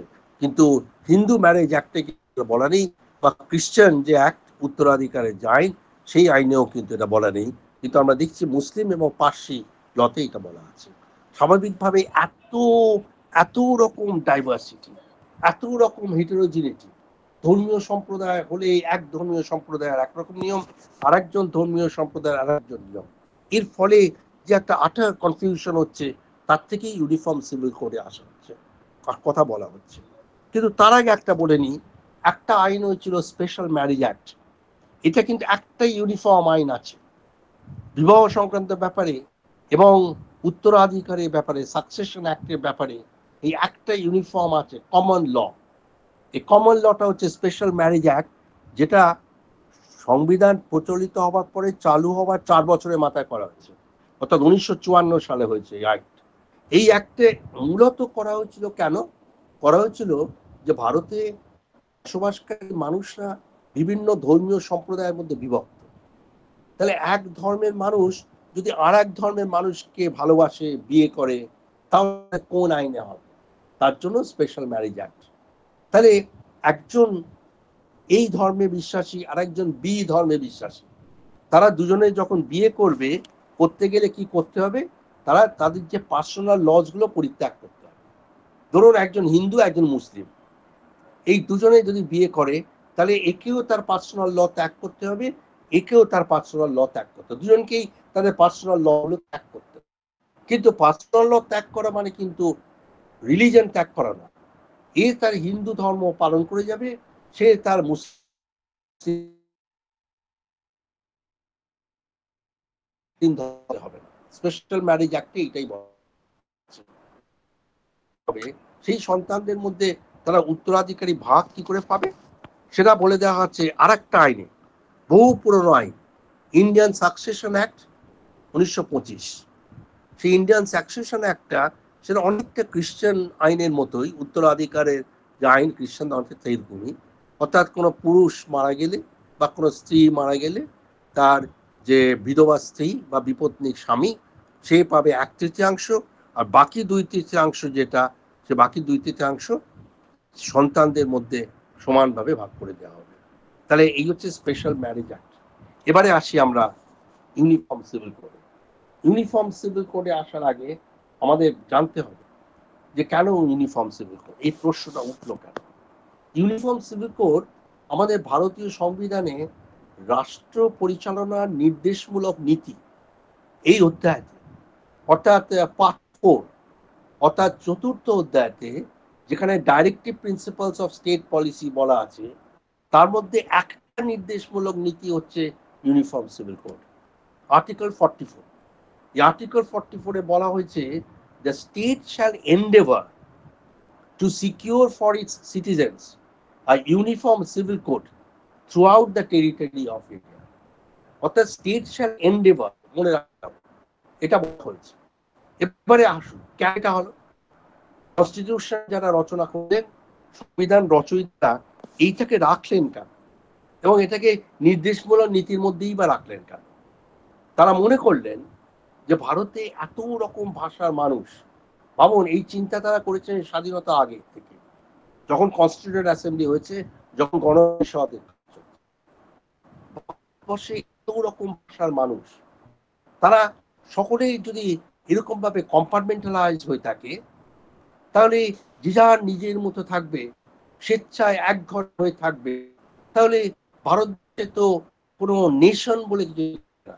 তাহলে ভারতবর্ষে প্রিয়াম্বল যে কথাগুলো বলা হচ্ছে, সভারেন্টি, ইন্টিগ্রিটি, কথাগুলো বলা হচ্ছে, ইউনিটি, ইন্টিগ্রিটি, ফ্র্যাটার্নিটি, তাহলে এইগুলো তো থাকবেই না। ফ্র্যাটার্নিটি, ইন্টিগ্রিটি কি করে হবে যদি সকলে কম্পার্টমেন্টালাইজ হয়ে যায়?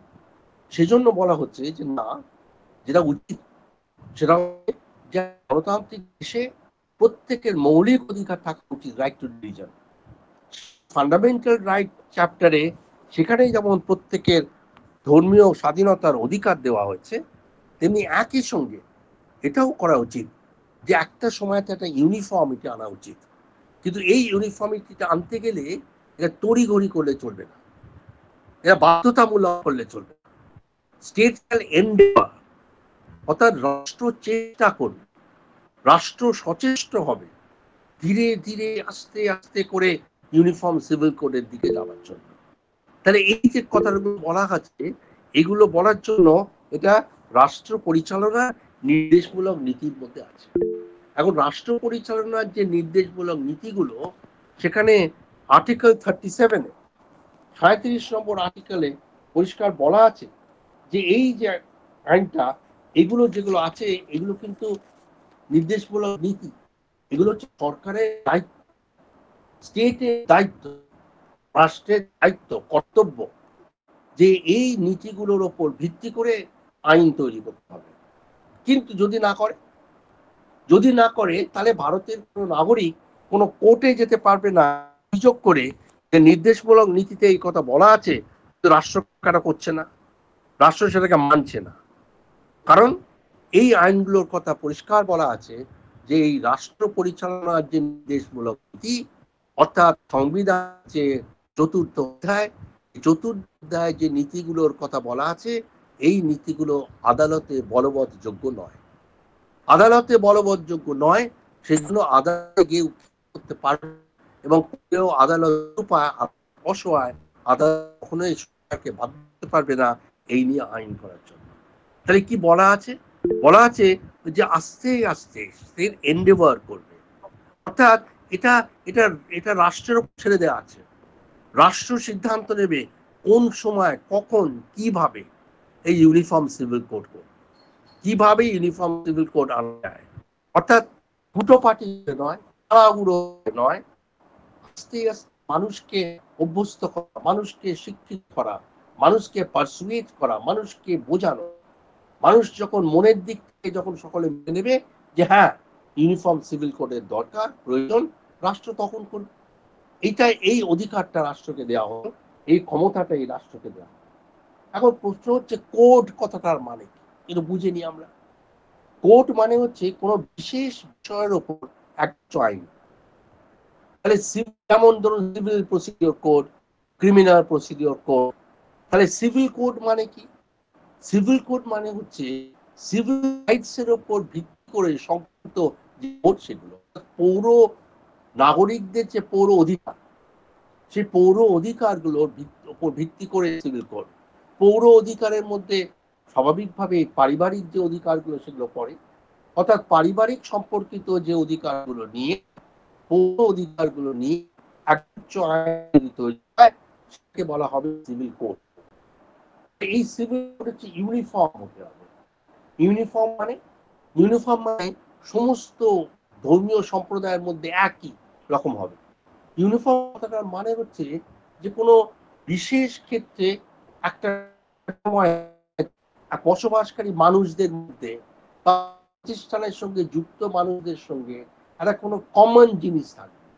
ধরুন একটা কমন আইন থাকতে পারে, একটা বিশেষ আইন থাকতে পারে, যে আইন ভারতবর্ষে বসবাসকারী ভারতীয় নাগরিকদের প্রত্যেকের ক্ষেত্রেই সেটা প্রযোজ্য হবে, ইউনিফর্মলি অ্যাপ্লিকেবল, সকলের ক্ষেত্রে সেটা অ্যাপ্লিকেবল হবে। যেমন ভারতে 18 বছর বয়স হয়ে গেলে প্রত্যেকে ভোটদাতা হবে, এটা ইউনিফর্মলি, কোনো এখানে কোনো না বলা নেই, কোনো ধর্মীয় সম্প্রদায়, কোনো কাস্ট ডিভিশন, কোনো ভাষাগত ডিভিশন নয়। তাহলে এটা ইউনিফর্মলি অ্যাপ্লিকেবল, এটা তো ইউনিফর্ম একটা ল। ঠিক তেমনি কোনো প্রতিষ্ঠানের সঙ্গে জড়িত, তারা একই প্রতিষ্ঠানে আছে বলে তাদের একটা পরিচিতির জন্য, একটা ইউনিফর্মিটি দেখানোর জন্য তাদের একটা সিম্বলের প্রয়োজন হতে পারে, যেমন স্কুল ইউনিফর্ম। বা কোনো পেশার সঙ্গে জড়িত, একই পেশায় একসঙ্গে কাজ করছেন সেরকম মানুষের ক্ষেত্রে আলাদা ইউনিফর্ম হতে পারে, যেমন পুলিশ ইউনিফর্ম, যেমন মিলিটারি ইউনিফর্ম, যেমন নার্সদের ইউনিফর্ম। তাহলে আমরা যে জিনিসটা এখানে আলোচনা করছি সেটা হচ্ছে সিভিল কোডের ইউনিফর্ম, অর্থাৎ এমন একটা সিভিল কোড হওয়া যেটা সমস্ত পার্সোনাল ল ব্যতি রেখে সমস্ত ভারতীয় নাগরিকদের ক্ষেত্রে সেটা অ্যাপ্লিকেবল হবে। এখন এই সিভিল কোডের ব্যাপারে, ইউনিফর্ম সিভিল কোডের ব্যাপারে বিতর্ক আজ নয়, বিতর্ক বহুদিন থেকে হচ্ছে। আজকে এই আলোচনাটা গুরুত্বপূর্ণ হয়ে উঠেছে কেন? কারণ গত বছর 2014 জুন আমাদের বর্তমান যে ল কমিশন, 22তম ল কমিশন, সেই একটা নোটিশ দেয়। সে নোটিশে বলা হয় যে রিকোয়েস্ট করছে, আবেদন করছে সমস্ত ধর্মীয় প্রতিষ্ঠানকে, সমস্ত ধর্মীয় সম্প্রদায়ের মানুষকে এবং ভারতবর্ষে বসবাসকারী সমস্ত নাগরিককে আবেদন করছে যে আপনারা এই সিভিল কোডের ব্যাপারে আপনাদের মতামত ব্যক্ত করুন। কারণ গণতান্ত্রিক দেশে সকলের মতামত নিয়ে একটা কনসেনসাসে আসার দরকার। তাই ল কমিশন গত 14 জুন 2023 তিনি আবেদন করেন ভারতের সমস্ত নাগরিককে উপর বলার জন্য। তাই আজকে ইউনিফর্ম সিভিল কোডের আলোচনা অতি গুরুত্বপূর্ণ হয়ে উঠেছে। কিন্তু শুধু আজকে বলে না, এই বিতর্ক, এই ইউনিফর্ম সিভিল কোড নিয়ে আলোচনা কিন্তু বহুদিন ধরে চলছে, দীর্ঘদিন ধরে চলছে। এবং এই ইউনিফর্ম সিভিল কোডের বিরোধিতা শুরু হয় অনেক দিন থেকে, 1960-এর দশক থেকে এই বিরোধিতা শুরু হয়। যখন থেকে ইউনিফর্ম সিভিল কোডের কথাটা ওঠে, সেই কথা যখন উদ্ভব, 1972 সালের জানুয়ারি মাসে বোম্বাইতে একটা সম্মেলন হয়। সেই সম্মেলন হচ্ছে all India Muslim personal law convention. All India Muslim personal law convention এটা হয় বোম্বাই শহরে 1972 সালের জানুয়ারি মাসে। সেখানে থেকে একটা রেজলিউশন নেওয়া হয়। সেই রেজলিউশন হচ্ছে যে আমাদের যে পার্সোনাল ল, অর্থাৎ মুসলিমরা সেখানে ছিলেন, তারা বললেন যে তাদের যে পার্সোনাল ল সেটা আইনের ওপর ভিত্তি করা, শরিয়ত আইনের। তাহলে এই শরিয়ত আইনকে সরানো যায় না। এই পার্সোনাল লকে যদি নাকচ করা হয়, তার মানে হচ্ছে ধর্মে নাকচ করা হবে, তার মানে ধর্মের আঘাত আনা হবে। এক, তারা দ্বিতীয় যুক্তি যেটা দিলেন সেটা হচ্ছে এই যে পার্সোনাল ল হচ্ছে মুসলিমরা পার্সোনাল ল অনুযায়ী নিজেদেরকে পরিচালনা করে, তাদের জীবন পরিচালনা করে, জীবন চালায় তারা এই পার্সোনাল ল এর মাধ্যমে। তাই এই পার্সোনাল ল গুলো যদি সেকুলার হয়ে যায়, এই পার্সোনাল ল যদি একটা ইউনিফর্ম সিভিল কোড, একটা অভিন্ন দেওয়ানি বিধি হয়ে যায়, তাহলে সে অভিন্ন দেওয়ানি বিধিতে তো আর এই শরিয়ত আইন থাকবে না। তাহলে মুসলিমরা মুসলিমদের মোটো আর তারা জীবন যাপন করতে পারবে না। শুধু মুসলিমরা নয়, তাদের বক্তব্য হচ্ছে কোনো ধর্মের তার ধর্ম করতে পারবে না যদি তার পার্সোনাল ল গুলোকে উঠিয়ে দেওয়া হয়। কিন্তু এই ধারণাটা ভুল। কারণ স্পেশাল ম্যারেজ যদি আমরা দেখি, পার্সোনাল ল পরিত্যাগ করেও স্বামী স্ত্রী তারা দুজনেই দুজনের ধর্ম পালন করতে পারে সেই অধিকার ওই স্পেশাল ম্যারেজ অ্যাক্টে দেওয়া আছে। সুতরাং পার্সোনাল ল না থাকলে তাহলে সেটা করতে পারবে না, এটা ভুল ধারণা। আরেকটা যে আছে অভিযোগ, সেই অভিযোগ হচ্ছে ইউনিফর্ম সিভিল কোড করে সেটা আসলে হবে হচ্ছে হিন্দু সিভিল কোড, এবং হিন্দু সিভিল কোডটাই সকলের ওপর চাপিয়ে দেওয়া হবে, এবং যেটা হবে সেটা হচ্ছে হিন্দুয়াইজেশন অফ অল রিলিজিয়াস পিপল। সমস্ত সারা দেশ জুড়ে হিন্দুয়াইজেশন হয়ে যাবে। কিন্তু এটা ভুল। এটা ভুল এই জন্য যে হিন্দু সিভিল কোড সম্পর্কে যারা হিন্দু সিভিল কোড পড়েননি তাদের মধ্যে এই ধারণা আছে। হিন্দু সিভিল কোডের অদ্ভুত ব্যাপার হচ্ছে তার নামকরণটা, হিন্দু নামটা দিতে বাধ্য হয়েছে তাই, তা না হলে হিন্দু সিভিল কোডটা আছে হিন্দু বিবাহ, হিন্দু ডিভোর্স, হিন্দু উত্তরাধিকারী আইন, হিন্দু অ্যাডপশন আইন, হিন্দু মেনটেনেন্স খোরপোশের আইন, একটা আইনের মধ্যে হিন্দু ধর্ম নেই, হিন্দু ধর্মের সঙ্গে তার কোনো সম্পর্কই নেই। কিন্তু তথাপি ভুল হিন্দু আইন বলা হচ্ছে। কেন বলা হচ্ছে? বলা হচ্ছে এই জন্য যে খ্রিস্টানদের, পার্সিদের, তাদের যেহেতু, মুসলিমদের যেহেতু তাদের নিজস্ব তাদের পার্সোনাল ল আছে, তাহলে একটা যে পার্সোনাল ল হবে সেটা কাদের জন্য হবে? যারা পড়ে রইল তাদের জন্য, অর্থাৎ হিন্দু, শিখ, বৌদ্ধ, জৈন, ব্রাহ্ম, আর্য সমাজের মানুষ, যারা খ্রিস্টান লতের মধ্যে নেই, পার্সি লতেও নেই এবং মুসলিম লতেও নেই, তা তাদের জন্য একটা আলাদা আইন হবে। সেই আইনটা হচ্ছে নাম দেওয়া হলো হিন্দু সিভিল কোড। কিন্তু তার মধ্যে কোনো হিন্দু ধর্মের আগে ছিল, স্বাধীনতার আগে এই হিন্দু পার্সোনাল ল পুরোপুরি হিন্দু ধর্মের ওপর ছিল, এবং অত্যন্ত কুসংস্কারাচ্ছন্ন, অন্ধকারাচ্ছন্ন সমস্ত নিয়ম কানুনের মধ্যে সেই পার্সোনাল ল ছিল। পরবর্তীকালে এই রিফর্ম হওয়ার পর 1955 সালে রিফর্ম হওয়ার পর এই হিন্দু সিভিল কোড হওয়ার পরে সেই জিনিসগুলো আর নেই। সবচেয়ে র্যাডিক্যাল যেটা দাবি, এই যারা ইউনিফর্ম সিভিল কোডের বিরোধিতা করেন, র্যাডিক্যাল দাবি হচ্ছে এই ক্লজটাই তুলে, এই আর্টিকেলটাই তুলে দেওয়া উচিত। আর্টিকেল 44 যেখানে ইউনিফর্ম সিভিল কোডের কথা বলা হয়েছে, এই আর্টিকেলটাই থাকা উচিত না, সংবিধান থেকে এই ধারাটাই বাদ করে দেওয়া উচিত। তাহলে এই প্রশ্ন হচ্ছে যে কনস্টিটিউয়েন্ট অ্যাসেম্বলিতে তারা কি ভুল করেছিলেন? তারা এই আর্টিকেলটা রেখেছিলেন কেন? রেখেছিলেন, অনেক আলোচনা হয়েছে, অনেক বিতর্ক হয়েছিল, অনেক আলোচনা বিতর্কের পরে গণপরিষদে, কনস্টিটিউয়েন্ট অ্যাসেম্বলিতে ঠিক করা হয় যে না, এই ইউনিফর্ম সিভিল কোডটা এটা একটা ক্লজ রাখা উচিত, এটা রাষ্ট্রের উচিত আস্তে আস্তে গ্র্যাজুয়ালি এদিকে যাওয়া উচিত। কেন? কারণ এই ইউনিফর্ম সিভিল কোড যদি না হয় তাহলে প্রিয়াম্বলে যে কথাগুলো বলা আছে, ফ্র্যাটার্নিটি, ইউনিটি, ইন্টিগ্রিটি, এগুলো কি করতে হবে? যদি প্রত্যেক ধর্মীয় সম্প্রদায়ের মানুষ কম্পার্টমেন্টালাইজ হয়ে, তাহলে তাদের মধ্যে দেশ, হিংসা, বিরোধিতা বাড়তেই থাকবে।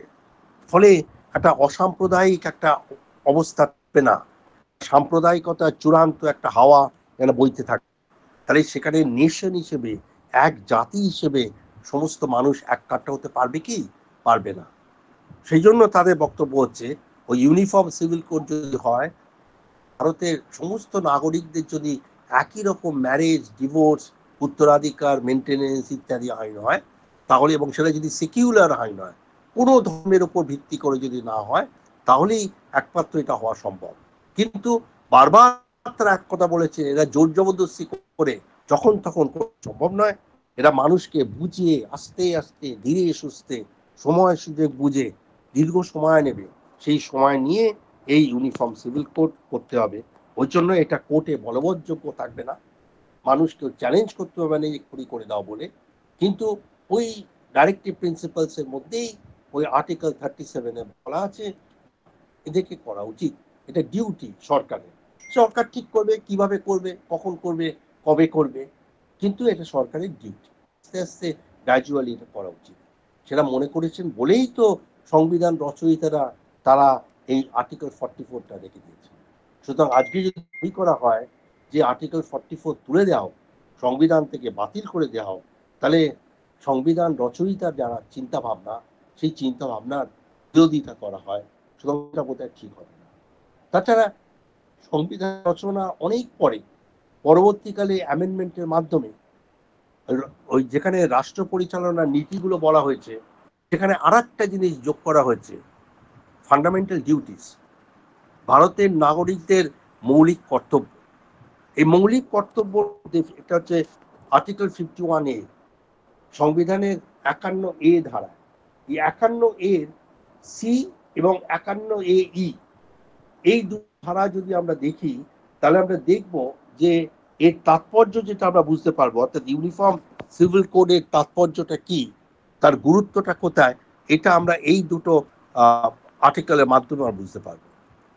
51AC তে বলা হচ্ছে, it shall be the duty of every citizen of India to uphold and protect the sovereignty, unity and integrity of India।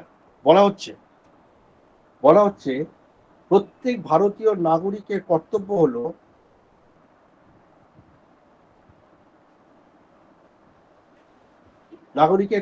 হলো এই ভারতের সার্বভৌমত্ব, ঐক্য ও অখণ্ড বজায় রাখা ও রক্ষা করা। এটা এখানে বলা হয়েছে।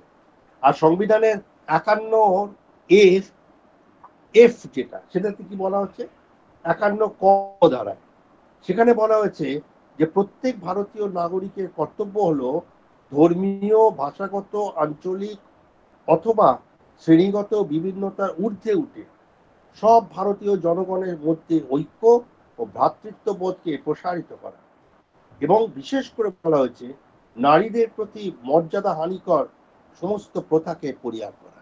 তাহলে এই দুটো দেখুন, একটাতে 51AC তে বলা হচ্ছে যে ভারতের প্রত্যেক নাগরিকের কর্তব্য হচ্ছে তার সার্বভৌমত্ব, একতা ও সংগতি বজায় রাখা, এটা কর্তব্য। আর 51AE তে বলা হচ্ছে যে নিজেদের মধ্যে যতই বিভাজন থাকুক, ভাষাগত বিভাজন, ধর্মীয় বিভাজন, সাংস্কৃতিক বিভাজন, যত রকম বিভাজন থাকুক, সমস্ত বিভাজনের ঊর্ধ্বে উঠে ভারতীয় নাগরিকদের কর্তব্য হচ্ছে নিজেদের মধ্যে হারমোনি বজায় রাখা, ভ্রাতৃত্ববোধ বজায় রাখা। এইটা হচ্ছে ভারতীয়দের কর্তব্য। তাহলে ভ্রাতৃত্ববোধ যদি বজায় রাখতে হয়, আলাদা পার্সোনাল লয়, আমি আলাদা আলাদা মতো চলবো, দেশ বিদ্বেষ থাকবে পরস্পরের প্রতি, সেখানে ভ্রাতৃত্ববোধ আসা সম্ভব কি? এই প্রশ্ন করেন যারা ইউনিফর্ম করে কথা বলেন। একটা গুরুত্বপূর্ণ কথা বলা আছে 51AE তে, সেটা হচ্ছে নারীদের প্রতি অসম্মানকর যে কোনো প্রথা, রীতি নীতি, সেগুলোকে পরিহার করা উচিত। তাহলে পার্সোনাল লয়ের মধ্যে যদি এমন দেখা যায় যে নারীদের মানবাধিকার তাদের খণ্ড করা হচ্ছে, নারীদের প্রতি অসম্মান জিনিস সমস্ত থাকছে, তাহলে স্বাভাবিকভাবেই প্রশ্ন উঠবে যে এগুলো কি করে রাখা যায়। তাহলে এগুলো 51A সঙ্গে সঙ্গতিপূর্ণ নয়। এবং আর একটা আর্গুমেন্ট, যারা ইউনিফর্ম সিভিল করে বিরোধিতা করেন তারা বলেন যে পার্সোনাল ল হচ্ছে মুসলিম কালচারের, সুতরাং এই মুসলিম কালচারকে যদি বজায় রাখতে হয় তাহলে পার্সোনাল লকে বজায় রাখতে হবে। মুসলিম কালচারকে বজায় রাখতে গেলে পার্সোনাল লকে বজায় রাখতে হবে। কেন বজায় রাখতে? কেন? তারা বলছেন যে আর্টিকেল 29(1) যেটা মৌলিক অধিকারের চ্যাপ্টারের মধ্যে পড়ে, সে আর্টিকেল 29(1) ধারায় বলা হয়েছে যে ভারতের কোনো অংশে বসবাসকারী নাগরিকদের সুনির্দিষ্ট ভাষা, লিপি অথবা সংস্কৃতি রয়েছে, তারা সেগুলি সংরক্ষণের অধিকার ভোগ করবে। তাহলে ভারতের যে কোনো জায়গায় বসবাসকারী নাগরিকদের তাদের যে সংস্কৃতি আছে সেই সংস্কৃতি রক্ষণাবেক্ষণ করার দায়িত্ব তাদের উপর পড়ছে এবং রক্ষণাবেক্ষণ করার অধিকারও তাদের আছে। সেখানে একটা দায়িত্ব বলা, আমাদের পার্সোনাল লয়ের মাধ্যমে তো আমরা অধিকারগুলো ভোগ করি, পার্সোনাল লয়ের মাধ্যমেই তো আমরা আমাদের কালচারকে আমরা গ্রহণ করতে পারি, কালচারকে রক্ষা করতে পারি। মজা হচ্ছে এই আর্টিকেল 29(1) কালচার জিনিসটা কি তার কোনো সংজ্ঞা নেই। আমরা যদি ডিকশনারি মানে দেখি, কালচার মানে হচ্ছে এমন একটা জিনিস যেটা মানুষের মনকে ডেভেলপ করতে সাহায্য করে, মানুষের ইন্টেলেক্টকে, বুদ্ধিকে ডেভেলপ করতে সাহায্য করে। তাহলে ধর্ম নয়, তাহলে কালচার আর ধর্ম সম্পূর্ণ পৃথক জিনিস। সুতরাং পার্সোনাল ল, যেটা মুসলিম পার্সোনাল ল, সেটা শরিয়ত আইনের ওপর দাঁড়িয়ে আছে, কিন্তু শরিয়ত আইন আর মুসলিম কালচার এক নয়, মুসলিম রিলিজন আর মুসলিম কালচার এক নয়, হিন্দু রিলিজন আর হিন্দু কালচার এক নয়, খ্রিস্টান রিলিজন আর খ্রিস্টান কালচার এক নয়।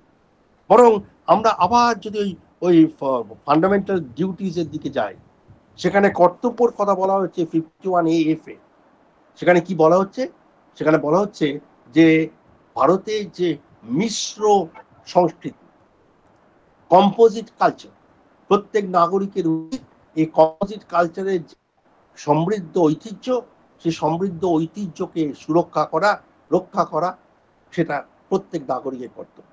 তাহলে ভারতের কালচারটা কি বলে দেওয়া হচ্ছে? কম্পোজিট কালচার, মিশ্র সংস্কৃতি, কোনো একটি ধর্মের উপর ভিত্তি করে সংস্কৃতি নয়, কোনো একটা বিশেষ কোনো মানুষের সংস্কৃতি নয়, তাহলে সে মিশ্র সংস্কৃতি।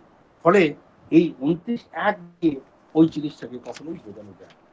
ফলে এই এত রকমের সমস্ত যুক্তি, কাউন্টার যুক্তি, যুক্তি এবং কাউন্টার যুক্তি, এগুলো এবং আমরা আবার আর্টিকেল 44 যাই। আর্টিকেল 44 বলেছে যে স্টেট শ্যাল এন্ডেভার, রাষ্ট্র চেষ্টা করবে ধীরে ধীরে ইউনিফর্ম সিভিল কোডে আসা। তা রাষ্ট্র চেষ্টা করবে মানে রাষ্ট্র কি, সেটাও সংবিধানে ব্যাখ্যা করা আছে।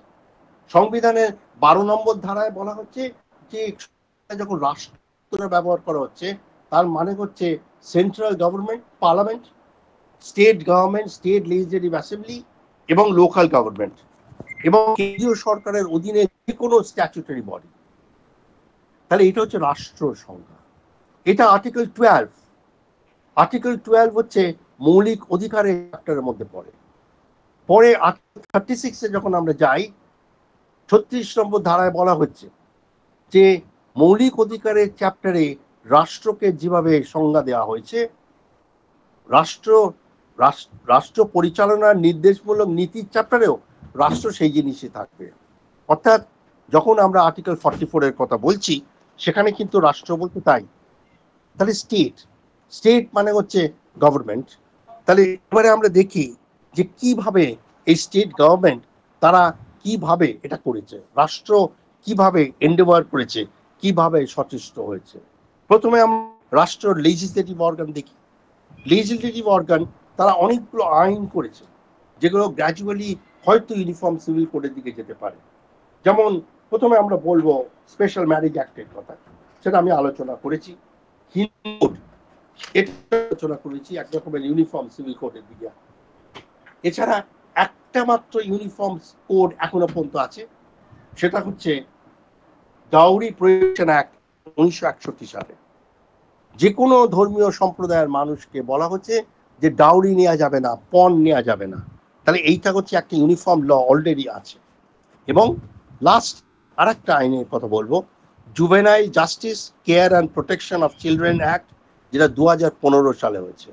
সেটা বলা হয়েছে যে সারা ভারতে সমস্ত নাগরিকদের ক্ষেত্রে, সমস্ত ধর্মীয় সম্প্রদায়ের মানুষের ক্ষেত্রে দত্তক নেওয়ার যে প্রিন্সিপাল, সেটা এক রকম হবে। এক একটা ধর্মে এক এক রকম নিয়ম হতে পারে না। তাহলে লেজিসলেটিভ আজ পর্যন্ত এই চেষ্টা করেছে। এক্সিকিউটিভ কিভাবে এন্ডেভার করেছে? আর্টিকেল 44 যে কথা বলা হয়েছে যে গ্র্যাজুয়েট আস্তে আস্তে মানুষকে পড়িয়ে পারসুয়েট করে তাদের মনটাকে ঠিক করতে হবে, যাতে সবাই মেনে নেয়, ইউনিফর্ম সিভিল কোডটা মেনে নেয়। এক্সিকিউটিভ কিন্তু দুঃখের বিষয়, সেটা কোনো কাজ করেনি আজ পর্যন্ত। ফলে এক্সিকিউটিভ এই ব্যাপারে কিচ্ছু করেনি। এবার জুডিশিয়ারিতে আমরা, জুডিশিয়ারি কি করেছে? যদিও ওই স্টেটের যে ডেফিনেশন, সেই সংজ্ঞার মধ্যে কিন্তু জুডিশিয়ারিকে রাখা হয়নি। সরকারকে রাখা হয়েছে, এক্সিকিউটিভকে রাখা হয়েছে, লেজিসলেটিভ অর্গানকে রাখা হয়েছে কেন্দ্র এবং রাজ্যে, কিন্তু জুডিশিয়ারিকে তার বাইরে রাখা হয়েছে। তথাপি এবং আমরা জানি যে রাষ্ট্র যে পরিচালনার নীতি, সেই নীতি কোর্টে বলবৎ করা যায় না। তথাপি বিভিন্ন কেসে জুডিশিয়ারি তারা কিন্তু এইটা করেছে। যেমন সাবারো মামলার ক্ষেত্রে রাজ্যে গিয়ে তৎকালীন প্রধান বিচারপতি আক্ষেপ করেছিলেন, আমি আগেই বলেছি যে এতদিন হয়ে গেল এখনো পর্যন্ত কেন এটা ইউনিফর্ম সিভিল কোডের ব্যবস্থা করা হয়নি। আরেকটা কেসের কথা বলবো, জোর্ডেন ডিংসে ভার্সেস চোপড়া, এটাও 1985 সালে ওই বছরই হয়েছে। এবং সেই ফলে খ্রিস্টান মহিলা সে তার স্বামীর বিরুদ্ধে সে ডিভোর্স পিটিশন করে, এবং সেই ডিভোর্স পিটিশনে সে বলে আমি ডিভোর্স করতে চাই এই জন্য কারণ আমি তার যৌন অ্যাক্টিভিটি আমি তা পছন্দ হচ্ছে না, সেক্সুয়াল, এবং আমাকে সে সেক্সুয়ালি স্যাটিসফাই করতে পারছে না, আমি কোনো তার দ্বারা কোনো যৌন তৃপ্তি পাইনি। কোর্ট থেকে এই কেস বাতিল করে দেওয়া হয়, কারণ বলা হয় যে আপনারা খ্রিস্টান পার্সোনাল লতে কাজ আইন ওই মতে বিবাহ করেছেন, এবং খ্রিস্টান পার্সোনাল লতে কোথাও এই ধরনের ডিভোর্স করা যায় বলে উল্লেখ করা নেই। কিন্তু এই রায় দেওয়ার সঙ্গে সঙ্গে তৎকালীন জাস্টিস চিন্নাপ্পা রেড্ডি, সেই চিন্নাপ্পা রেড্ডি তিনি বলেন যে এতদিন হয়ে গেল এখনো পর্যন্ত ইউনিফর্ম সিভিল কোড কেন হলো না, এই আক্ষেপ করেন। লাস্ট একটা কেস বলবো, সরলা মুদগাল ইউনিয়ন অফ ইন্ডিয়া। এখানে যেটা হয়েছে, একজন হিন্দু পুরুষ সে তার স্ত্রী ডিভোর্স দেবে না বলে সে মুসলিম ধর্ম গ্রহণ করে, কারণ মুসলিমের ওপরে বহু বিবাহ সম্ভব, তাই সেখানে বিবাহ করতে চায়, কিন্তু কোর্ট সেটাকে বাতিল করে দেয়। কোর্ট বলে দেয় যে না, এটা হয় না, যে মুসলিম কনভার্সন করে ওভাবে করা যায় না, তাহলে আগে আপনাকে এই পক্ষকে ডিভোর্স করতে হবে, করে তারপরে ওই মুসলিম আইন করে সেখানে গিয়ে আপনি কোনো মুসলিম মহিলাকে বিয়ে করতে পারেন। তাহলে এই কোর্ট কেসগুলো ছাড়াও ব্যক্তিগতভাবে বেশ কিছু ক্ষেত্রে জাজেরা কিন্তু এর বিরোধিতা করেছেন, বলেছেন যে ইউনিফর্ম সিভিল কোড থাকা উচিত, এটা মত তারা ব্যক্ত করেছেন।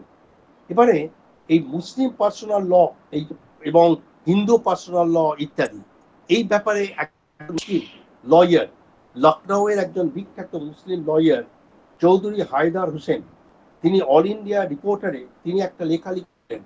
সেই লেখাটা ঠিক ওই কনস্টিটিউশন প্রকাশিত হবার পরে, চালু হবার কয়েক বছর বাদেই লিখেছিলেন, এবং সেখানে তিনি লিখেছিলেন এই নিয়মটা মধ্যযুগীয় আইন, আমরা দীর্ঘদিন ব্রিটিশদের আন্ডারে থেকে আমাদের মনে হচ্ছে হিন্দুদের আলাদা ল থাকবে, মুসলিমদের আলাদা ল থাকবে, খ্রিস্টানদের আলাদা ল থাকবে, এটা অত্যন্ত অন্যায়। আমি মনে করি যে সমস্ত ধর্মীয় সম্প্রদায়ের একটাই আইন হওয়া উচিত, ইউনিফর্ম ল কোড হওয়া উচিত।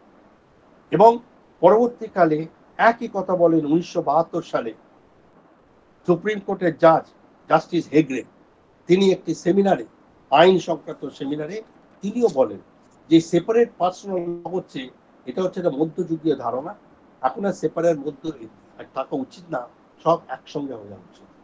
এরপরে বলা হচ্ছে যে একটা খুব কশাস অ্যাপ্রোচ নিতে হবে, আস্তে আস্তে ইউনিফর্ম সিভিল কোড কি করে করা যায়। এই ব্যাপারে জাস্টিস সহায়, যিনি সরলা মুদগাল যিনি ছিলেন, আমি কি আরেকটু সময় নেবো 5-10 মিনিট? হ্যালো, আর 5-10 মিনিট, 5-10 মিনিট শেষ করবো। ঠিক আছে। আচ্ছা, তো সরলা মুদগাল কেসে যিনি ছিলেন RM সহায়, জাস্টিস RM সহায়, তিনি বললেন যে ইউনিফর্ম সিভিল কোড আমাদের খুব সতর্কতা অবলম্বন করে এগোতে হবে।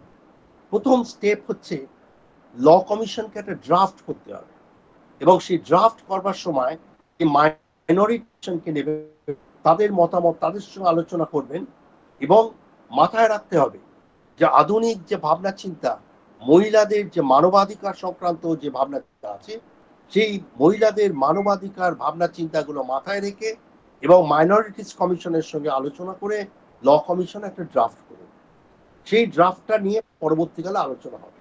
এখন এই ড্রাফটটা করার সময় সাপেক্ষ ব্যাপার, এর মধ্যে ইতিমধ্যে যেতে পারে, ইমিডিয়েটলি যেগুলো অ্যাকশন নেওয়া যেতে পারে, উনি বলছেন একটা কমিটি করা হোক, যে কমিটিতে বলা হবে যে কনভার্সন করা, ধর্মান্তরিত যে মুসলিম যেহেতু বহু বিবাহ আছে, ওই জন্য অন্য ধর্মের কোনো সে তার ধর্ম ত্যাগ করে মুসলিম ধর্ম গ্রহণ করবে এই কারণে যে আমি আর একটা বিয়ে করবো, এটা হবে না। সেটা করতে গেলে আইন করা উচিত এই যে তাকে আগে ওখানে ডিভোর্স করতে হবে, করে তারপর তুমি ধর্মান্তরিত হও, তারপর তুমি কোনো মুসলিম মহিলাকে বিয়ে করতে পারবে, তার আগে এটা করতে পারবে না। এবং সেই লতেই আরো কতগুলো স্টেপস বলছেন, এই স্টেপস গুলো থাকা উচিত বলে তিনি বলছেন একই সঙ্গে যেগুলো সবচেয়ে ভালনারেবল পয়েন্ট, সবচেয়ে বিতর্কিত যে বিষয়গুলো, সেই বিষয়গুলোকে কিভাবে নিষিদ্ধ সেগুলো ভাবতে হবে। তার মধ্যে তিনি দুটো কথা উল্লেখ করেছেন, একটা হচ্ছে বহু বিবাহ এবং আর একটা হচ্ছে তালাক ব্যবস্থা। আর তালাক ব্যবস্থা তো অলরেডি অ্যাবলিশড হয়ে গেছে, তাহলে বহু বিবাহর কথা তিনি বলছেন। এই বহু বিবাহ ব্যবস্থাটাকে এটা অমানবিক, এটা মেয়েদের পক্ষেও জেন্ডার জাস্টিস নয়, এবং এইটা আধুনিক যুগে এটা অচল। সুতরাং এই পলিগ্যামি, বহু বিবাহ, এটা বন্ধ করা উচিত। এবং এভাবে আস্তে আস্তে গ্র্যাজুয়ালি ওই ড্রাফট যেটা ল কমিশন করবে, তার মাধ্যমে, আলোচনার মাধ্যমে ইউনিফর্ম সিভিল কোডের দিকে এগোতে হবে। এছাড়া আজকার আর ইঞ্জিনিয়ার তিনি কতগুলো কারণ বলছেন, তিনি কতগুলো কথা বলেছেন। তিনি বলছেন মুসলিম পার্সোনাল লটাকে ওখানেই রিফর্ম করা যায়, তাহলে আর ইউনিফর্ম সিভিল করতে হয় না। এবং মুসলিম পার্সোনাল লতে সবচেয়ে প্রধান ব্যাপারটা হচ্ছে ওই পলিগ্যামি। এখন মুসলিম বিবাহ নিকাত হচ্ছে চুক্তি, তাহলে যখন চুক্তি হবে, যখন প্রপোজাল আসবে, তখন যে কোণে, যে পাত্রী যে বিয়ে করবে, সে তখন চুক্তিতে বলতেই পারে যে আমি সই করব এই চুক্তিতে, কনসেন্ট বিবাহে, যদি এটা প্রমিস করা হয় যে সে দ্বিতীয় আর বিয়ে করবে না। ফলে চুক্তি যখন হচ্ছে, তখন এই চুক্তির মধ্যে কিন্তু এই শর্তটা কি ঢুকিয়ে দেওয়া যায় না। তো বলছি এটা ভাবনা চিন্তা করা উচিত। এবং মুসলিম পার্সোনাল লকে যদি রিফর্ম করা যায়, তাহলে মনে হয় অনেকটা কাজ এগোবে। আর ইউনিফর্ম সিভিল কোড যদি করতে হয়, তাহলে প্রত্যেকটি পার্সোনাল ল এর মধ্যে যেগুলো ভালো পয়েন্ট আছে, সেগুলোকে আগে আলাদা করে বেছে নিয়ে, সর্টিং আউট করে নিয়ে, তারপরে ইউনিফর্ম সিভিল কোডের দিকে এগোনো উচিত। এরপরে আমি আসি যে ভারতে একটি মাত্র রাজ্যে ইউনিফর্ম সিভিল কোড বরাবর আছে, সে রাজ্যটা হচ্ছে গোয়া দামন দিউ। গোয়া দামন দিউ আমরা জানি, আপনারা জানেন, পর্তুগালের কলোনি ছিল। 1867 সাল থেকে সেটা পর্তুগিজ কলোনি। 1961 সালে ভারতের আন্ডারে গোয়া দামন দিউ এসছে। 1867 সাল থেকে পর্তুগিজদের যে আইন, সেই আইনটা ছিল হচ্ছে ইউনিফর্ম সিভিল কোড। এই নামে নয়, ওই নামে নয়, কিন্তু সেখানে কোনো আলাদা করে পার্সোনাল ল ছিল না। অর্থাৎ একই আইন, ম্যারেজ, ডিভোর্স, উত্তরাধিকার, সমস্ত কিছু পর্তুগালে এই গোয়া দামন দিউতে কি মুসলিম, কি খ্রিস্টান, কি হিন্দু, প্রত্যেকের ক্ষেত্রে বরাবর এক আইন। তাহলে ইউনিফর্ম সিভিল কোড সেখানেই চলে আসছিল। 1900 সালে যখন গোয়া দামন দিউ ভারতের আন্ডারে চলে এলো, তখন কিন্তু এটা পাল্টানো হলো না, তখনও এইটাই রয়ে গেল। এবং যারা গোয়া কিন্তু মেনে নিয়েছে, গোয়ানিজরা কিন্তু এই ভারতের বিভিন্ন অন্য রাজ্যে ইউনিফর্ম সিভিল কোড নেই, পার্সোনাল ল আছে, আমাদের কেন পার্সোনাল ল থাকবে না, তারা কোনোদিন অভিযোগ করেনি। ফলে গোয়ার মানুষরা কিন্তু মেনে নিয়েছে, এবং সেখানে দিব্যি ইউনিফর্ম সিভিল কোড আছে। এবং আরেকটি রাজ্যে পরবর্তীকালে ইউনিফর্ম সিভিল কোড হয়েছে, সেই রাজ্যটা হচ্ছে উত্তরাখণ্ড।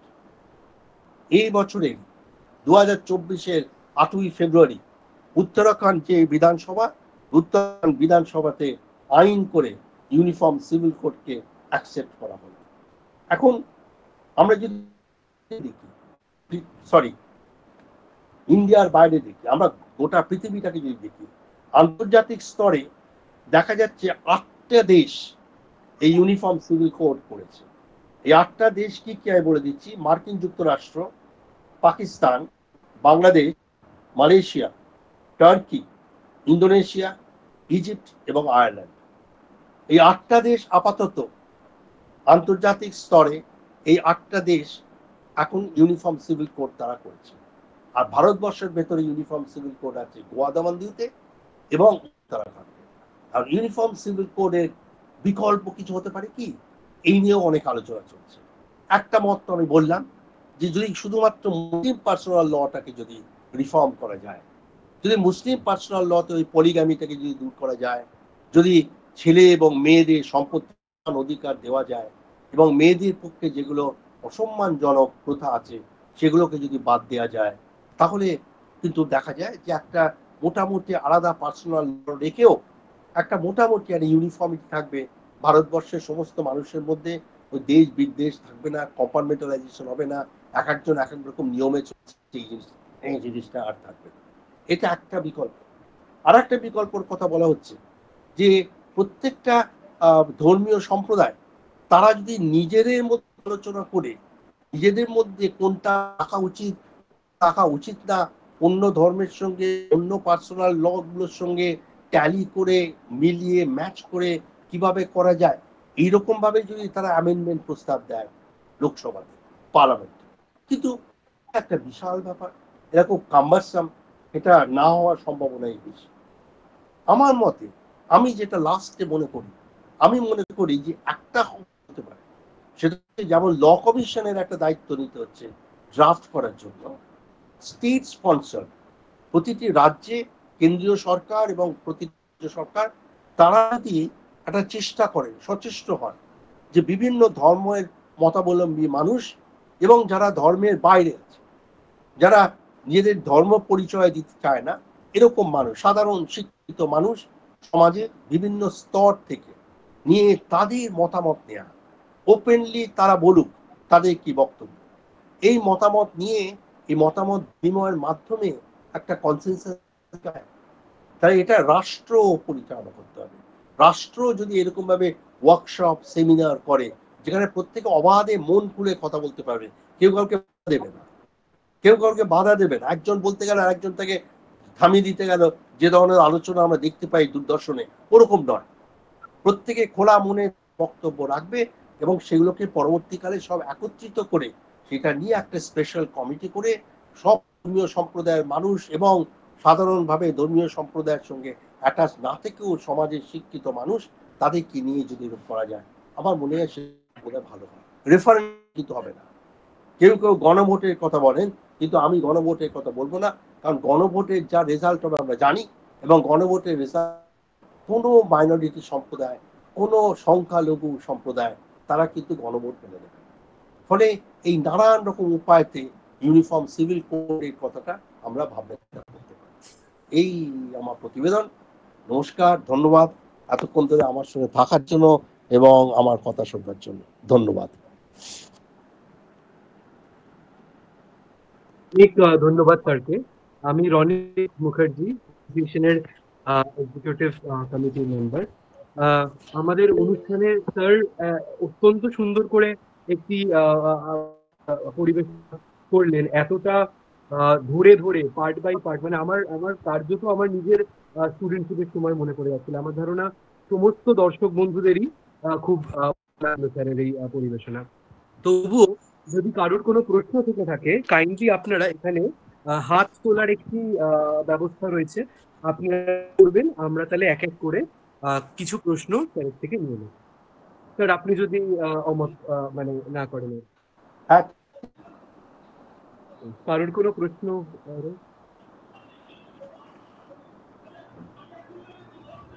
ততক্ষণ অন্য কারোর হাত উঠছে, আমি এই আপনাকে একটা প্রশ্ন করতে চাইছি। স্যার, আমরা ইউনিফর্ম সিভিল কোড ব্যাপারটা অবশ্যই মানে অভিন্ন দেওয়ানিবিধি হওয়া উচিত, এক একটা এক একটা কেন হবে, কিন্তু আপনি কি ভারতবর্ষের বিভিন্ন অংশে এই বিষয়টাকে নিয়ে বিভিন্ন সময় হানাহানি বা হিংসা ইত্যাদি হয়েছে, কিন্তু গোয়াতে যদি আমরা দেখি হিস্টোরিক্যালি হয়নি। তো হোয়াট এক্স্যাক্টলি হ্যাপেন্ড দেয়ার, মানে how that actually been a success, এবং কিভাবে সেটাকে ভারতবর্ষের সরকার ইমপ্লিমেন্ট করতে পারে, আপনি যদি এই বিষয়ে একটু আলোকপাত করতেন। বুঝলাম না তো প্রশ্নটা কি। গোয়াতে স্যার ইউনিফর্ম সিভিল কোড তো প্রায় গত 100 বছর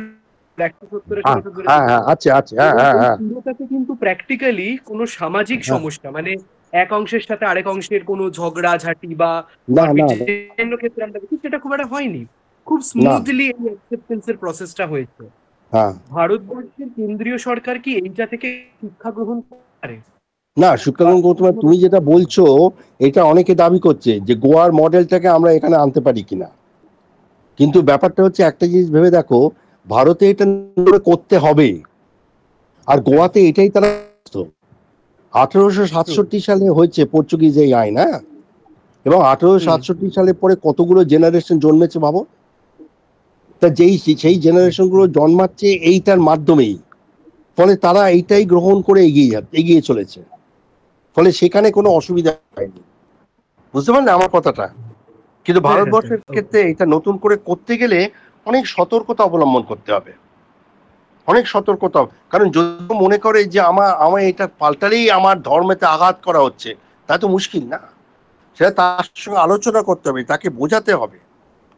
তাকে এটা বলতে হবে, যে বোঝাতে হবে। সে যদি বুঝতে পারে যে না, আমার পার্সোনাল যাওয়া সত্ত্বেও আমি আমার পুরোপুরিভাবে আমি ধর্মাচরণ করতে পারবো, আমার ধর্মাচরণ করে কোনো বাধা হবে না, আমি ধর্মের প্রচার করতে পারবো, আমি ধর্ম গ্রহণ করতে পারবো, এই ধর্মাচরণ করতে পারবো, এখানে কোনো রকম বাধা হবে না, এইটা থেকে আশ্বস্ত করতে হবে। এটা তাকে বুঝতে হবে। এটা যদি না বোঝে, তাহলে তার মনে যদি ভয় থাকে যে তাহলে কি আমি আর ধর্মাচরণ করতে পারবো না, এটা তো মুশকিল। সেই জন্যই বলা হচ্ছে যে আস্তে আস্তে ধীরে ধীরে মানুষের মনের মধ্যে এই যে ভাবনা চিন্তাগুলোকে ঢোকাতে হবে, তারা যারা বুঝতে পারে। এবং গণতান্ত্রিক দেশে জোর জবরদস্তি করে করা হয় না, করা উচিত নয়।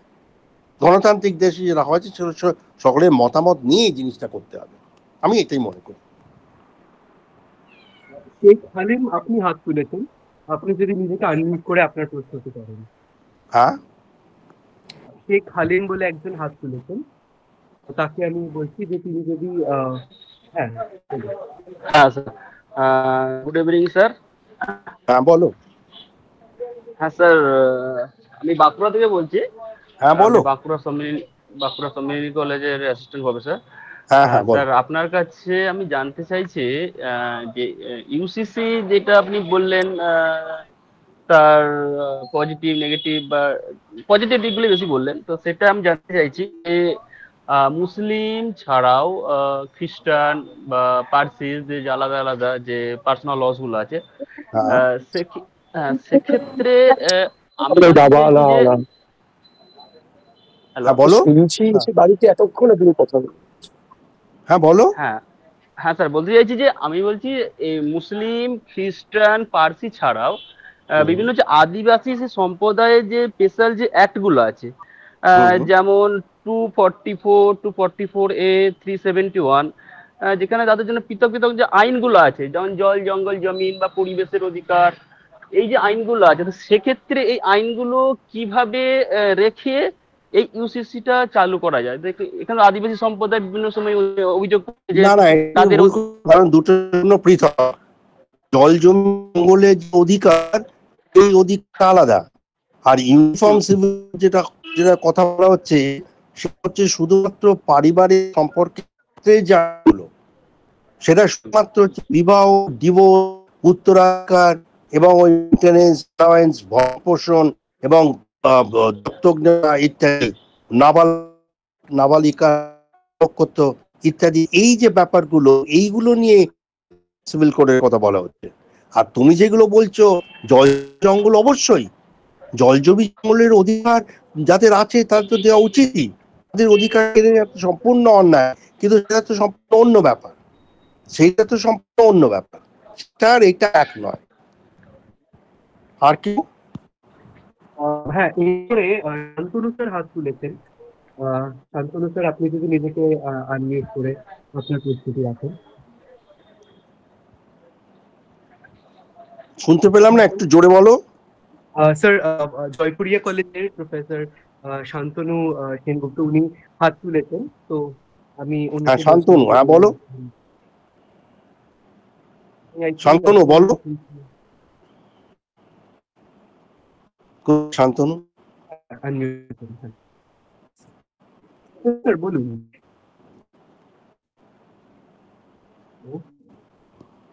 হ্যালো।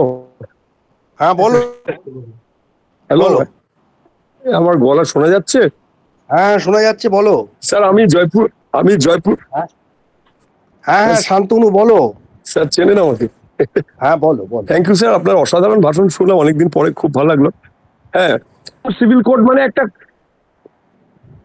শোনা যাচ্ছে স্যার, ইউনিফর্ম সিভিল কোড মানে তো একটা কমন মিটিং গ্রাউন্ড।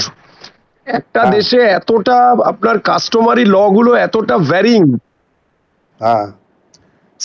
সেই ভ্যারিং এই কাস্টমারি ল যে অলমোস্ট পসিবল টাস্ক নয়। বলো। আর এটা কি স্যার কমিউনিটির গুড উইলের উপর যদি আমরা ছেড়ে রাখি, তাহলে এটা তো একটা মানে একটা খুবই লং ড্রন একটা ব্যাপার। আর পৃথিবীর কোনো দেশে মাত্র কি একটা কমিউনিটির নিজের মধ্যে থেকে যদি চেঞ্জটা আসে, কিন্তু সেই চেঞ্জের ক্ষেত্রে যদি মাইনরিটিজমের পলিটিক্সটা সেখানে প্লে করে, তাহলে এই চেঞ্জের অ্যাপ্রোচটা কখনোই আসবে না।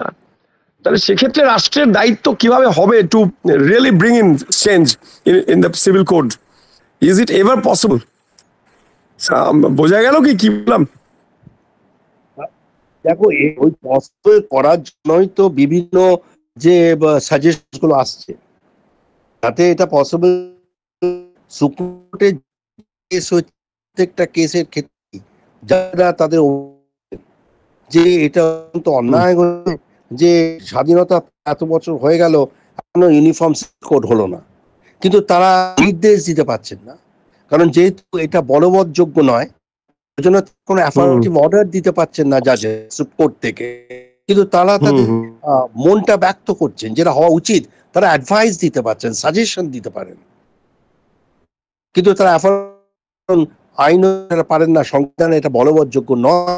এই জন্য উপায় হচ্ছে যে আলোচনার মাধ্যমে দেশে এখানে তো আর ওপর চাপিয়ে দেওয়া উচিত নয়। সেই জন্য গণতান্ত্রিক দীর্ঘ সময় সাপেক্ষ ব্যাপার, দীর্ঘদিন করা উচিত, আলোচনা করে একটু করে উচিত। কিছু কিছু ইউনিফর্মিটি তো আনা হয়েছে, কিছু কিছু ধরো আগে সময় ছিল মুসলিমদের কিন্তু মধ্যে ব্যাপারটা হচ্ছিল, কিন্তু দেওয়া হয়েছে তুলে দিয়ে, মানে যে ওই ক্রিমিনাল অ্যাক্টিভিটি করা হয়েছে, ক্রিমিনাল প্রসিডিওর কোড করা হয়েছে, তো এইগুলো সকলের ক্ষেত্রে প্রযোজ্য। ইন্ডিয়ান প্রসিডিওর কোড সকলের ক্ষেত্রে প্রযোজ্য, ইন্ডিয়ান ক্রিমিনাল প্রসিডিওর কোড সকলের ক্ষেত্রে প্রযোজ্য।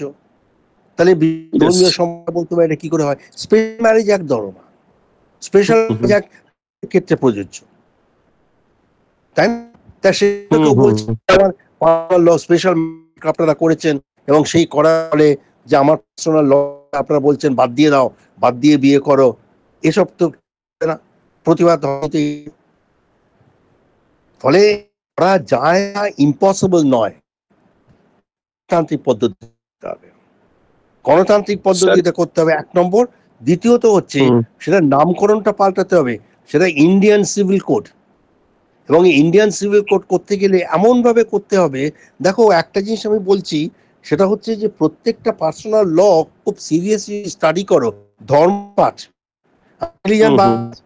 একটা জিনিস করে দেখবে যে এটা তো পারিক আইন, ধরেই নেওয়া, এটা ধরেই নেওয়া হচ্ছে যেটা হাউসে কর্তা হচ্ছে কে, প্যাটারফ্যামিলিয়াস হচ্ছে পুরুষ, এবং মহিলাদের সেখানে হচ্ছে সাবঅর্ডিনেট পজিশন।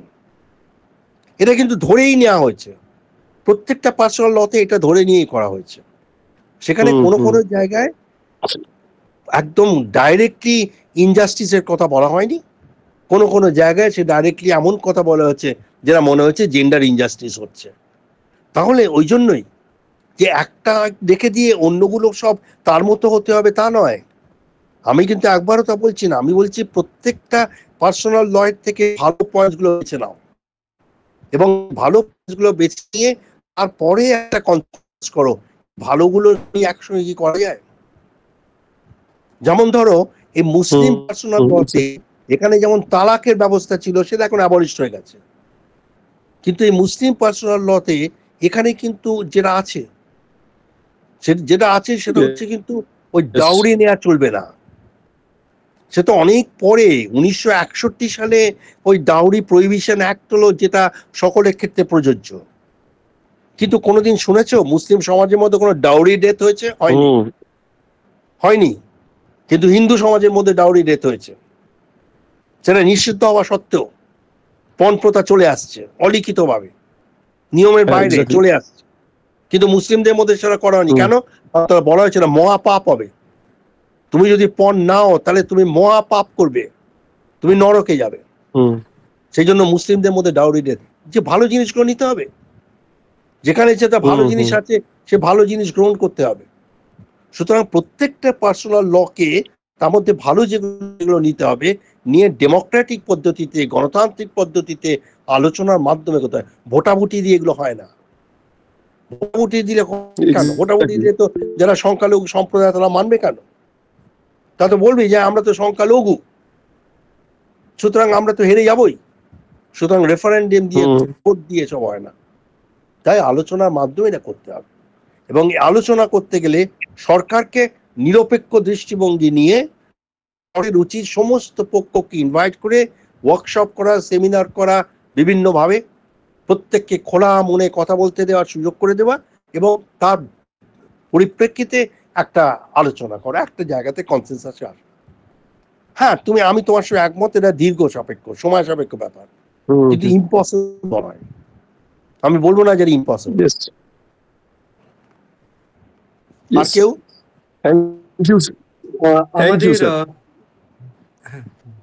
আমাদের সময়ের যেহেতু বাঁধন রয়েছে, তাই আর আমি দুটো হাত তোলা দেখতে পাচ্ছি, একটা ইমরান আর একটা স্যার দীননাথ মন্ডল। আমি যদি স্যার পারমিশন দেন তাহলে যদি দুজনেরই প্রশ্ন করে দুটো শুনে নেই স্যার, তাহলে একবারে যদি একটা কনক্লুশন রিমার্ক। হ্যাঁ, সংক্ষেপে বলতে বলো, কারণ সময় কম। হ্যাঁ। তো ইমরান, তুমি যদি নিজেকে আনমিউট করে তোমার প্রশ্নটা করো, তারপরে যদি দীননাথ স্যার আপনি যদি প্রশ্নটা করেন। হ্যাঁ, রনিদা শোনা যাচ্ছে? হ্যাঁ, শোনা যাচ্ছে, বলো। আচ্ছা, পিসি স্যার, আমার একটাই প্রশ্ন, কিন্তু দুটো পার্টে করছি। What role can civil society play in the framing of Uniform Civil Code? That's number one. And how can we convince those deeply religious sections of our society who view interference in personal law as an infringement of religious freedom? That's it. Thank you. Imran, তুমি আগে বলো যে আমি যে পুরোটা বলেছি তুমি পুরোটা শুনেছো তো? আমার বক্তব্য বুঝতে অসুবিধা হয়নি তো? না স্যার, কিন্তু আমি এই সিভিল সোসাইটির রোলটা, সিভিল সোসাইটি বলতে বোঝাচ্ছ? সরি স্যার, সিভিল সোসাইটি বলতে কি বলছো তুমি, বলো? Sir, civil society in the sense যে মানে আমাদের সমাজের যে সিভিল সোসাইটি, এই জন্য আমি বলছি বিকজ সিভিল সোসাইটির কয়েকটা পজিটিভ পয়েন্টস আছে, কয়েকটা নেগেটিভ পয়েন্টস আছে। আপনি বললেন যে যারা শিক্ষিত মানুষজন আছে প্রত্যেকটা তাদের মতামত, বাট এখানে একটা সমস্যাও আছে স্যার, যে সিভিল সোসাইটি কি কমন পাবলিকে রিপ্রেজেন্ট করে। এই জন্য আমি সেকেন্ড পয়েন্টটা বলেছি যে যারা মানে মাসেস, যারা ডিপলি রিলিজিয়াস মাসেস, তাদেরকে কিভাবে আমরা কনভিন্স করব সিভিল সোসাইটি কি সত্যি তাদেরকে রিপ্রেজেন্ট করে। কনভিন্স একটা ব্যাপার বোঝো, আমি যেটা বলছি সেটা হচ্ছে যে ওপেনলি পাবলিকলি সেমিনার, ওয়ার্কশপ ইত্যাদি করা, প্রত্যেককে খোলা মনে কথা বলতে দেওয়া, সেখানে সিভিল সোসাইটি সর্বস্তরের মানুষকে নিয়ে আলোচনা করা, সবাইকে আলোচনা করা যায়। একটা গণতান্ত্রিক সিস্টেমে ধরো যখন একটা আইন তৈরি হয়, তখন দেশের সমস্ত আইনে করতে, আমরা কি সিটি স্টেটে বাস করছি এথেন্সের মতো, স্পার্টার মতো, তা তো নয়। সেই জন্য একটা প্রতিনিধিত্বমূলক ব্যবস্থা, যে রিপ্রেজেন্টেটিভ তারা গিয়ে আইনসভায় বসে আলোচনা করে আইন। তেমনি সিভিল সোসাইটি, আমি সিভিল বাদ দেয়, সমাজে বৃহত্তর সমাজও তাই হয় যে তাদের রিপ্রেজেন্টেটিভ যারা তারা যাবে, তাদেরকে তারা মানে গণ্যমান্য ব্যক্তি বলে মনে করে, তাদেরকে তারা যাবে, তাদের কথা শুনবে, তারা রিপ্রেজেন্ট করবে, তারা বলবে, বলুক। সুতরাং সেটাই বলতে চাইছি আমি, সেটাই বলুক। তারা বললে কি হচ্ছে, ধরো সত্যজিৎ রায়ের মতো মানুষ, তিনি যদি কোনো একটা মতামত ব্যক্ত করেন, সেই মতামতটা সমাজের সব লোক গুরুত্বপূর্ণ মনে করবে, গুরুত্ব দিয়ে শুনবে, নয় কি? সুতরাং সিভিল সোসাইটি বলতে গেলে একটা ভেগ জিনিস কিছু না, একটা নেবুলাস কিছু ব্যাপার নয়। তুমি যেটা বলতে চাইছো সাবঅল্টার্ন মাসেস, তা হ্যাঁ, শ্রমিক, কৃষক, সকলের মতামত নেওয়া, সকলের মতামত ওইভাবে তো নেওয়া যায়। মতামত এইভাবেই তৈরি করতে হয়, পাবলিক ওপিনিয়ন ওভাবে তৈরি হয়, পাবলিক ওপিনিয়ন সৃষ্টি হয়, তাদের মাধ্যমেই ওখানে চলে যায়, এবং সাবঅল্টার্ন মাস যারা, তারা নিজেদের মধ্যে তখন আলোচনা করবে, থেকে মতে আসে।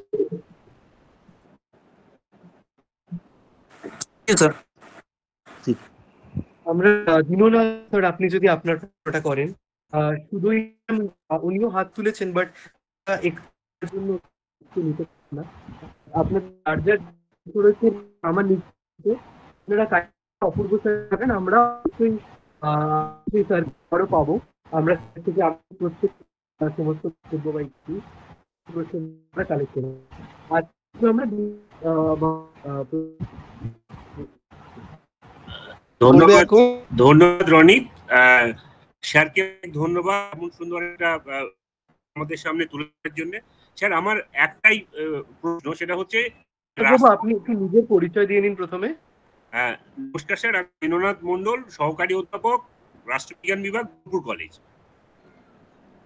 স্যার আমার বক্তব্য হচ্ছে যে ইউনিফর্ম সিভিল কোড প্রণয়নের থেকে বেশি গুরুত্বপূর্ণ ভূমিকা পালন করতে পারে রাষ্ট্র এবং তার সহযোগী বিভিন্ন প্রতিষ্ঠান।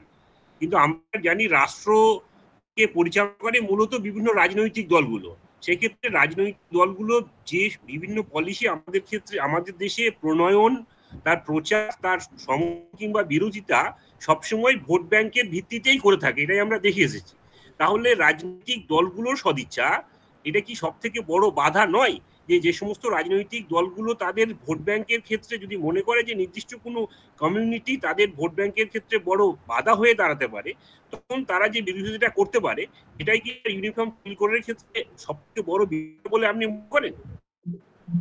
হ্যাঁ, এটা বাধা বটেই, কিন্তু জনমত চাপে পড়ে রাজনৈতিক মত পাল্টায়, জনমতের চাপে পড়ে রাজনৈতিক দল পাল্টায়। যারা ইউনিফর্ম সিভিল কোডের বিরোধিতা করছে তারা একরকমের চিন্তা ভাবনা আছে, তাদের মনে একটা ভীতি আছে, ভয় আছে। সে ভয় যদি একটা মেজরিটিয়ানিজম হবে না তো, একটা মেজরিটিয়ানিজম হয়ে যাবে না তো, একটা বিশেষ ধর্মের মানুষের যে পার্সোনাল ল সেটাই সকলের উপর চাপিয়ে দেওয়া হবে না তো, এই ভীতিটা মধ্যে আছে। আবার যারা ইউনিফর্ম সিভিল কোডের পক্ষে আছে তাদের অন্য যুক্তি আছে। কিন্তু সেখানে যদি জনমতের মধ্যে একটা যদি জনমত সমাজের মধ্যে বৃহত্তর সমাজের জনমত ওঠে, দলটা সেটাকে একেবারে পারে না, একেবারে ফেলে দিতে পারবে না। আগে বলবো আমার বক্তব্যটা পরিষ্কার হয়েছে কিনা, বুঝতে পেরেছে কিনা? হ্যাঁ স্যার, বুঝতে পেরেছি, থ্যাংক ইউ। আচ্ছা, ঠিক আছে, থ্যাংক ইউ।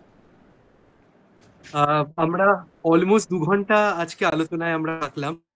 অনেক অনেক ধন্যবাদ স্যারকে, তার ওনার এই এত ব্যস্ততম সময়ের থেকে আমাদেরকে এতটা সময় দেওয়া, এবং তারপরেও আমাদের মানে ধৈর্য ধরে আমাদের এত আবদার, এত প্রশ্ন এনকারেজ। আমি ব্যক্তিগত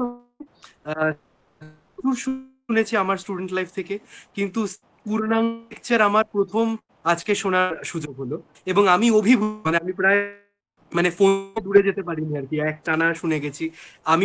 মানে স্টুডেন্টরা যদি এরকম একটা নোট পায় তাহলে বোধহয় আর অন্য মানে বারবার অন্য কিছু ঘেটে দেখতে হবে না। এত সুন্দর সমৃদ্ধ করে, এত গুছিয়ে, এত স্ট্রাকচার্ড একটি বক্তব্য রাখার জন্য স্যারকে অনেক অনেক ধন্যবাদ। তার সঙ্গে আমি ধন্যবাদ জ্ঞাপন করব আমাদের অ্যাসোসিয়েশনের বর্তমান প্রেসিডেন্ট অধ্যাপক বিমল শঙ্কর নন্দ মহাশয়কে, বর্তমান জেনারেল সেক্রেটারি অপূর্ব মোহন মুখোপাধ্যায়, যার উদ্যোগ ছাড়া আমাদের এই অনুষ্ঠানগুলো বাস্তবায়িত করা কোনো মতেই সম্পন্ন হতো না, আমাদের কোষাধ্যক্ষ ট্রেজারার কৌশিক চক্রবর্তী, তাকেও আমরা অনেক ধন্যবাদ দেব।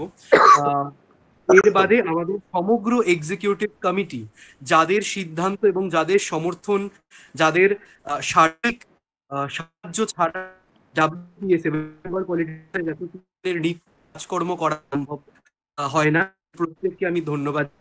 কিন্তু সব থেকে আজকের অনুষ্ঠান স্যার, আমি অ্যাজ অ্যান অ্যাডমিন প্রথম মানে উইদিন 5-10 মিনিট 100 ছুঁয়ে গেছে, এবং আপনি জানবেন স্যার গুগল মিটে 100ই হচ্ছে লিমিট, মানে ফ্রি অ্যাকাউন্টে 110 মিনিটের মধ্যে পৌঁছে গেছে। কেউ একটা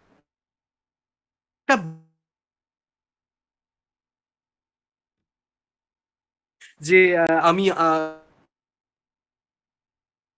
এবং ইউটিউবের বেরোতে পারছি, আমরা এখনো পাইনি।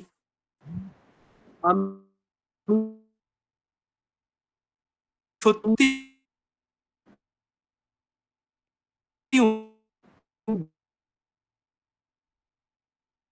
অনুষ্ঠান তাদের ওয়েবিনার গুলোকে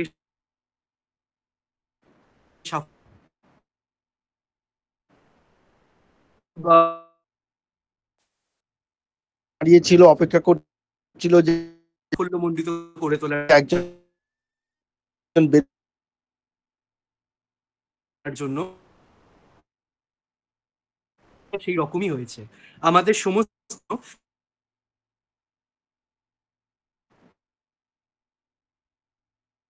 থেকে শুনেছি যে স্যার বলছেন এটা আমি তাদের সঙ্গে পরে আলোচনা করব।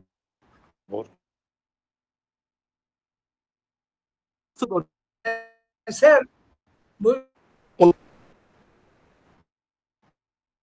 কোনো একটা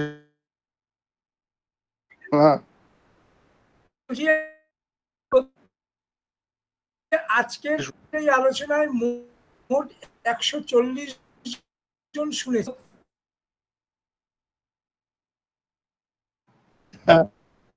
আচ্ছা 40 জন শুনতে গেছে। হ্যাঁ, মোট আচ্ছা, তাহলে কিরম লাগলো একটু শুনতে পারি? আমি ঠিক বলেছি?